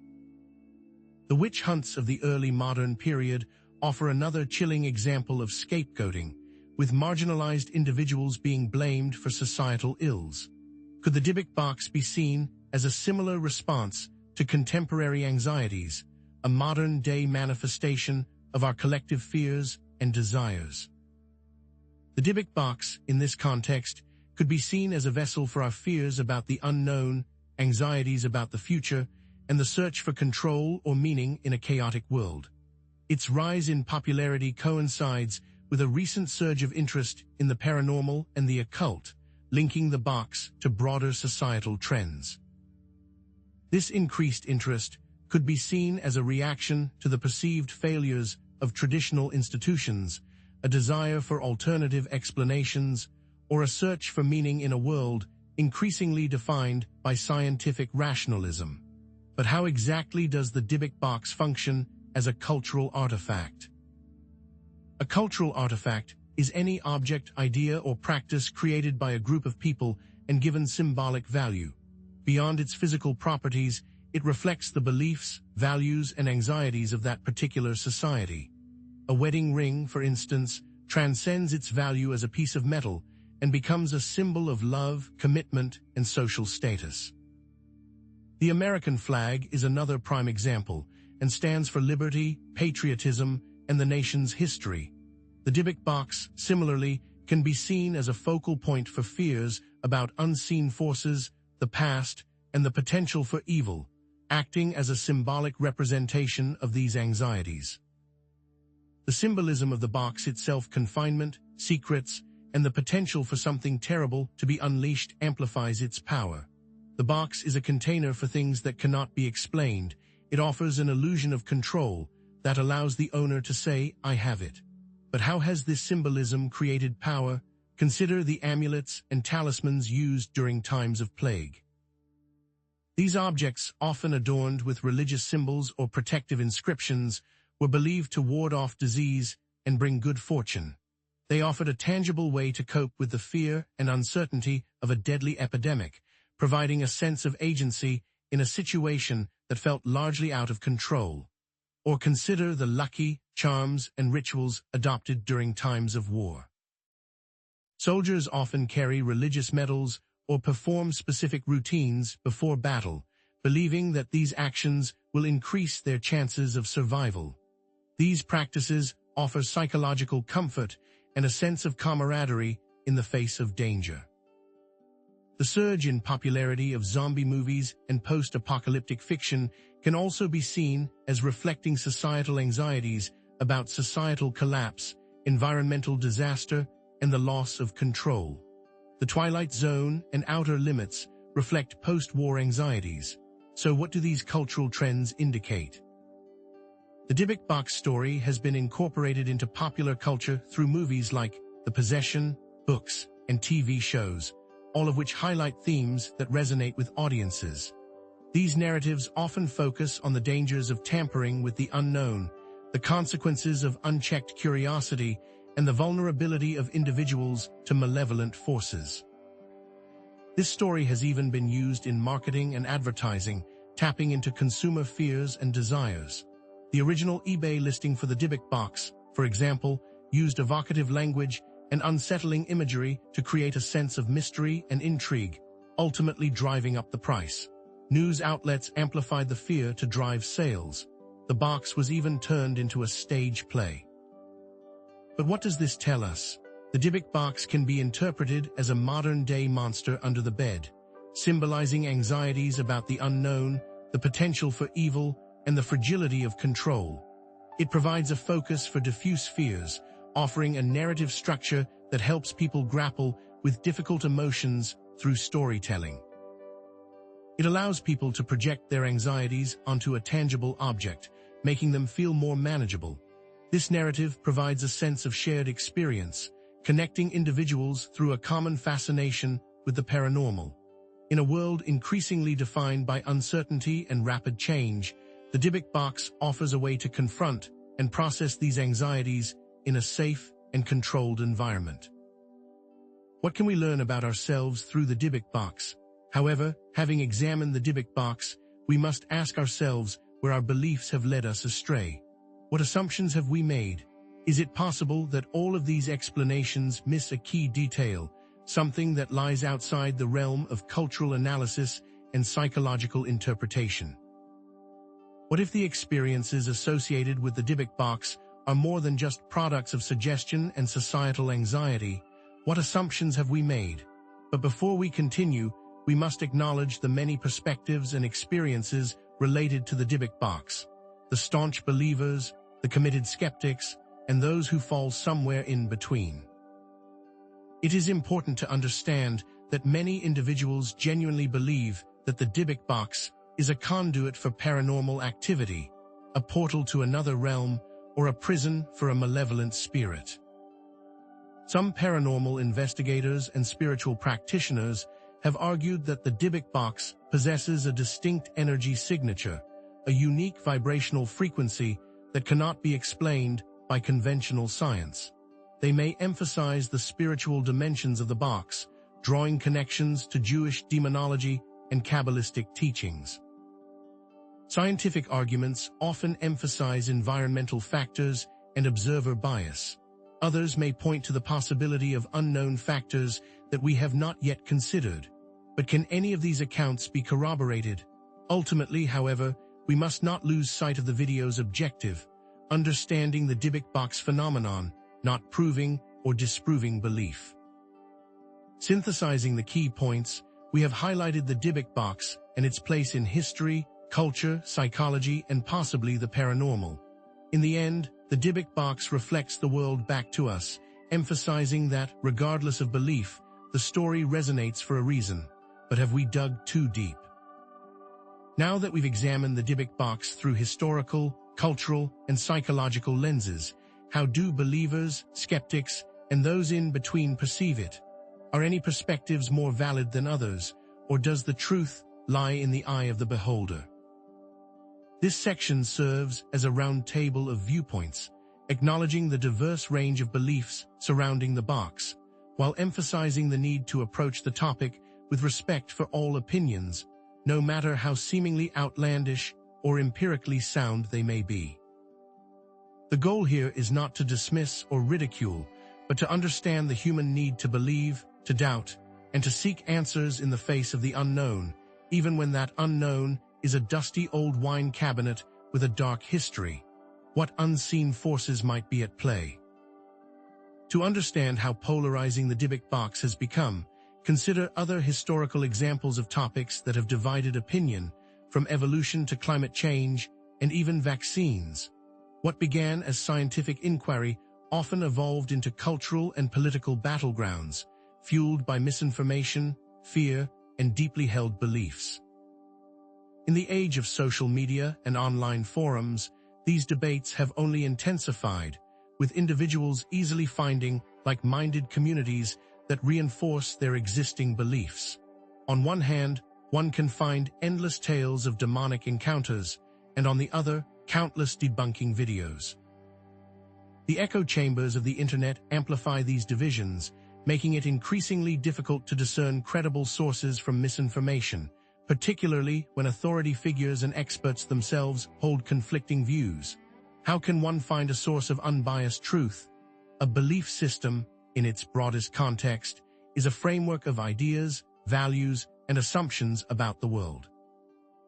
These systems are shaped by cultural, psychological, and historical influences, and they provide individuals with a sense of meaning, purpose, and identity. On one end of the spectrum, we find scientism and materialism, which prioritize empirical evidence and logical reasoning. On the other end, there's spiritualism and theism, which emphasize faith, intuition, and supernatural explanations. In the center lies agnosticism and skepticism, which embrace doubt and acknowledge the limits of human knowledge. In the context of the Dybbuk box, it's crucial to clarify the terms confirmation bias, the tendency to seek out information that confirms existing beliefs, belief perseverance, the clinging to beliefs even in the face of contradictory evidence, and cognitive dissonance, the mental discomfort experienced when holding conflicting beliefs. What happens when a staunch skeptic witnesses something unexplainable, or a true believer is confronted with evidence of fraud? Consider the staunch believers in the Dybbuk box, owners who claim to have experienced paranormal activity, paranormal investigators who attest to its demonic influence, and spiritual practitioners who believe it is a conduit for malevolent spirits. For example, one owner reported experiencing nightmares, shadow figures, and physical ailments shortly after acquiring the box. Another claimed that the box triggered a series of bizarre occurrences, including electrical disturbances, unexplained noises, and the manifestation of strange odors. A paranormal investigator who examined the box stated, "I've never encountered anything like it."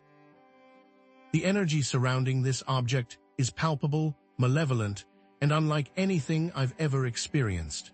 These individuals speak with a conviction born from personal experience, and the power of that conviction cannot be easily dismissed. On the other hand, consider the committed skeptics, scientists, researchers, and debunkers who dismiss the paranormal claims surrounding the Dybbuk box as products of suggestion, exaggeration, or outright fraud. They emphasize the lack of empirical evidence, the potential for psychological influence, and the role of environmental factors in shaping perceptions. One researcher stated, "There's no scientific basis for believing that a box can contain a demonic spirit. These experiences can be explained by psychological factors, such as suggestibility, confirmation bias, and the power of expectation." Another skeptic pointed out, "The history of the Dybbuk box is riddled with inconsistencies and exaggerations." It's a classic case of a story being amplified and distorted over time. Are these individuals more correct? Then there are those in between, individuals open to the possibility of the paranormal but grounded in reason, investigators who present their findings with qualifications, and researchers who acknowledge the limits of scientific inquiry. One paranormal investigator who examined the Dybbuk box stated, "While I can't definitively say that this object is possessed by a demon, I can say that it exhibits unusual properties that warrant further investigation. There's something strange about this box, but I can't put my finger on what it is." Another researcher noted, "It's important to approach these claims with a healthy dose of skepticism, but it's also important to remain open to the possibility that there are unknown factors at play. This measured approach reflects a desire to understand the phenomenon without jumping to conclusions. But how do they resolve what they see? Why might someone be inclined to believe in the Dybbuk box? Perhaps they have had personal experiences with the paranormal, or they are drawn to the allure of the unknown, or they find comfort in supernatural explanations. Why might someone be inclined to disbelieve in the Dybbuk box? Perhaps they are committed to scientific rationalism, or they are skeptical of anecdotal evidence, or they simply find the claims too outlandish to be credible. Ultimately, the key experiences that seem to shape each belief system are often deeply personal and subjective, influenced by individual psychology, cultural background, and prior beliefs. It's a combination of experience and perception. But can experience itself be corrupted? While it is important to acknowledge the diverse range of beliefs and experiences associated with the Dybbuk box, it is also important to consider the possibility that all of these perspectives miss a key detail, something that lies outside the realm of conventional understanding. Have we been asking the wrong questions all along? What if the focus on whether the box is haunted or not haunted is a distraction from a more fundamental truth about the nature of belief, the power of suggestion, or the human need for meaning? What if the truth about the Dybbuk box is not to be found in the box itself, but in the minds of those who interact with it? What ancient secrets does the box truly contain? However, not everyone agrees with this approach. Some staunch believers argue that questioning the reality of the paranormal experiences associated with the Dybbuk box is disrespectful and dismissive of their lived experiences. Skeptics might argue that focusing on the psychology of belief is a way of avoiding the hard questions about the lack of empirical evidence. And those in between might be accused of appearing indecisive, lacking conviction, or not taking a stance. It's also worth noting that some skeptics have been accused of closed-mindedness, and some believers are accused of exaggeration. So what do we do? Ultimately, the objective of this video is not to prove or disprove any particular belief system, but rather to understand the Dybbuk box phenomenon in its entirety. Regardless of one's personal beliefs, the story of the Dybbuk box resonates for a reason. It taps into our deepest fears, our darkest desires, and our most fundamental questions about the nature of reality. Whatever the truth may be, the Dybbuk box ultimately serves as a reminder of the complexity and mystery of the human experience and the enduring power of belief. But could the box itself be something else entirely? But have we been asking the wrong questions all along? Is the relentless focus on whether the Dybbuk box is genuinely haunted, a cleverly disguised red herring. What if the relevant questions are not about the box itself, but rather about us, about the human mind and its intricate workings? We've explored beliefs, skepticism, and the blurry lines in between, but now it's time to revisit foundational assumptions and propose a new line of inquiry. The goal here is to shift our focus from objective evidence, or its perceived lack, to the subjective interpretation and broader implications of the Dybbuk box phenomenon, embarking on an exploration that transcends the binary of belief and skepticism. Historically, humanity has navigated the realm of the unexplained in vastly different ways. In early societies, the unknown was often seamlessly integrated into daily life, woven into the fabric of myths, rituals, and traditions. Spirits, omens, and unseen forces were not viewed as anomalies, but as intrinsic parts of the world. Natural events, illnesses, and even strokes of good fortune were often attributed to supernatural causes, with shamans, priests, and healers serving as intermediaries between the human and spirit realms. Over time, however, particularly with the rise of scientific rationalism, society has increasingly demanded concrete, provable, and easily categorized explanations, resulting in a growing discomfort with ambiguity and uncertainty. Experts suggest this shift has led to a tendency to dismiss or pathologize experiences that defy conventional understanding, potentially overlooking valuable insights into the human condition. But is the fear of the unknown warranted? This leads us to a core concept: apophenia, the innate human tendency to perceive meaningful connections between unrelated things. Apophenia is the process of assigning meaning, patterns, and relationships, regardless of any actual connection.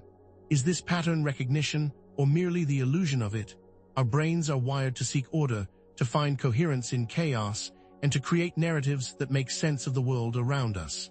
This drive can be incredibly beneficial, enabling us to learn, adapt, and innovate. However, apophenia can also become harmful, leading to superstitious beliefs, conspiracy theories, and the misinterpretation of random events. In essence, apophenia reveals the fundamental way in which we try to make sense of randomness. Closely related to apophenia is the idea of the narrative fallacy, our limited ability to look at sequences of facts without weaving an explanation into them. As humans, we crave stories. We organize information into narratives with beginnings, middles, and ends, often simplifying complex events and attributing causality where it may not exist. While narrative can provide meaning and structure, it can also distort our perception of reality, leading us to believe that events are more predictable and controllable than they actually are. This is because the human brain isn't well equipped to deal with randomness, instinctively seeking patterns, connections, and stories, even when none genuinely exist. Examples of apophenia abound in everyday life. Consider the common experience of seeing shapes in clouds, where our minds project familiar forms onto amorphous masses. Or the widespread belief in superstitions, such as avoiding walking under ladders or knocking on wood, where individuals attribute specific outcomes to unrelated actions. Even the stock market, where analysts often search for patterns and trends in random fluctuations, provides fertile ground for apophenia. In the context of the Dybbuk box, we see similar patterns emerge. Some owners seem to weave together unrelated events, a flickering light bulb, a bad dream, a sudden illness, to create a coherent narrative of demonic influence. But what is driving this connection, and how does the experience color their perception? One compelling example of investigators approaching the box hoping to make connections can be seen in the numerous paranormal investigations conducted on the box over the years. These investigations often involve elaborate rituals, sensitive equipment, and a pre-existing expectation of paranormal activity. This expectation, coupled with the ambiguous nature of the environment, can lead investigators to selectively notice and interpret events in a way that confirms their pre-existing beliefs. Even the smallest of environmental noise can lead to dramatic conclusions. The experiences reported by DYBBUK owners are often colored by their hopes, fears, and prior beliefs, potentially shaping their perceptions and influencing their interpretations of events. Consider how they selectively remember details. The DYBBUK story itself serves as a powerful example of apophenia in action, a collection of potentially unconnected events woven together into a compelling narrative through the human tendency to find patterns and meaning. The appeal of the DYBBUK is that it provides a structure and explanation for the anxieties and uncertainties of life. It offers a tangible villain, a clear cause and effect relationship, and a sense of control, however illusory, in the face of the unknown. In a world filled with chaos and complexity, the DYBBUK narrative offers a comforting, albeit frightening, sense of order. But why are we so drawn to stories that are frightening? Why do we want to be scared, and how does that color our lens when we look at the world around us? Even if we are, to some degree, wired to seek connections and narratives, the experiences reported by individuals interacting with the DYBBUK remain profoundly real to them. This raises a critical question. What do we owe ourselves and each other in the face of such phenomena? Do psychological explanations negate the validity of personal experiences, or do they offer a path towards a more nuanced understanding? How can we approach these experiences with empathy and respect, while also maintaining a commitment to critical thinking and evidence-based reasoning? This question will lead us to an exploration of the path forward for understanding such experiences, a path that may challenge our preconceptions and expand our understanding of what is possible. However, it is important to acknowledge that some people may genuinely believe there is something real and paranormal about the DYBBUK, regardless of psychological explanations. Perhaps they have had experiences that defy conventional understanding, or they hold beliefs that transcend the material world. Dismissing these experiences simply because they do not fit within our own belief systems is not only disrespectful, but also potentially short-sighted. Furthermore, psychological explanations are not always comprehensive, and it's necessary to recognize the limitations of scientific inquiry and the potential for genuine paranormal phenomena to occur. So what then do we truly believe? The DYBBUK story, whether or not it is genuinely haunted, serves as a potent reminder of the power of the human mind to create meaning, find connections, and shape our perceptions of reality. It highlights the inherent subjectivity of experience and the limitations of purely objective approaches. Ultimately, perhaps we have been asking the wrong questions, focusing on the box itself rather than on the complex interplay between mind, belief, and the unknown. Is it not time to shift our focus from the external object to the internal landscape, examining the lens through which we perceive and interpret the world around us, including that dusty old wine cabinet and the stories it inspires? If the answers aren't out there, if the true power lies within ourselves, what practical steps can we take? What does a responsible path forward look like when dealing with something as potentially dangerous as the DYBBUK? This section serves as a guide, not for passive observers, but for those who wish to navigate the world of the paranormal as active and responsible participants. We're not just looking at the box, we're looking at ourselves and the power and the responsibility that comes with that knowledge. Throughout history, cultures have developed a multitude of practices designed to foster self-awareness, emotional regulation, and ethical decision-making. Consider, for example, the ancient practice of meditation, cultivated in various forms across numerous cultures for millennia. From the Buddhist traditions of mindfulness to the yogic practices of Hinduism, meditation has long served as a means of quieting the mind, cultivating inner peace, and gaining insight into the nature of reality.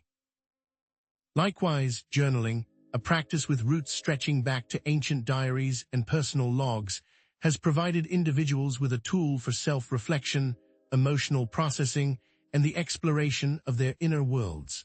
And what of the Stoic philosophers and their use of mindfulness as a way to mitigate the power of fear. These spiritual and philosophical systems offered a means of navigating the ambiguities of reality, promoting inner strength and resilience in the face of uncertainty. But were these practices truly effective, or merely a placebo effect, comforting anxieties in the minds of those who practice? Self-reflection, in a paranormal context, involves examining one's own beliefs, biases, and motivations for engaging with the unexplained. It's a process of honestly assessing why you are drawn to the Dybbuk box, what you hope to gain from the experience, and what fears or anxieties might be coloring your perception. Mindfulness, on the other hand, is a tool to cultivate awareness of one's thoughts, emotions, and physical sensations in the present moment. It allows you to observe your reactions to the Dybbuk box without judgment, enabling you to respond to any experiences with greater clarity and composure. Ethical decision-making involves considering the potential impact of your actions on yourself, others, and even the environment when interacting with potentially unknown entities or forces.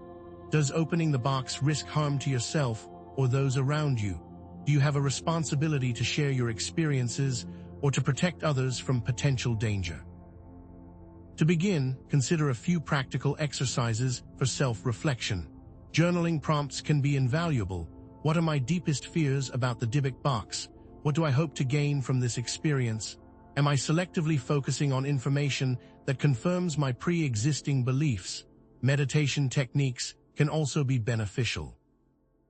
Try a simple mindfulness exercise. Sit quietly, close your eyes, and focus on your breath. As thoughts and emotions arise, simply observe them without judgment, allowing them to pass like clouds in the sky. In time, this practice can help you cultivate a greater sense of calm and clarity. Accounts abound of individuals who have used mindfulness practices to cope with fear, anxiety, or other negative emotions associated with the paranormal, often detailing the sense of control and empowerment they gained through these techniques. What, then, are the potential benefits of adopting such an approach? By engaging in self-reflection, mindfulness, and ethical decision-making, you may enhance your understanding of the Dybbuk box phenomenon. You may be able to reduce your anxiety by cultivating a sense of control and composure, and you may promote responsible engagement by considering the potential impact of your actions on yourself and others. Furthermore, the Dybbuk box story can be seen as an opportunity for personal growth and spiritual development, a chance to embrace the unknown with courage, curiosity, and compassion. This is not simply about confronting a potentially malevolent entity. It's about confronting your own fears, biases, and limitations. And might this process lead to a deeper understanding of Jewish mysticism, a connection to something beyond the immediate and the material? But with this path comes great personal responsibility and accountability. If the power to shape our experiences with the paranormal lies within us, then we must take ownership of our actions and their consequences. Is it more difficult to look inward than outward, to confront our own shadows than to blame external forces? And are we even capable of truly objective self-reflection, or are we forever trapped in the echo chamber of our own biases? Of course, some individuals may find these practices challenging or ineffective. Some may prefer to rely on external sources of protection, such as religious rituals or paranormal investigators. And it's important to recognize that the path of self-reflection, mindfulness, and ethical decision-making is an ongoing process, not a one-time fix. There are potential pitfalls to consider.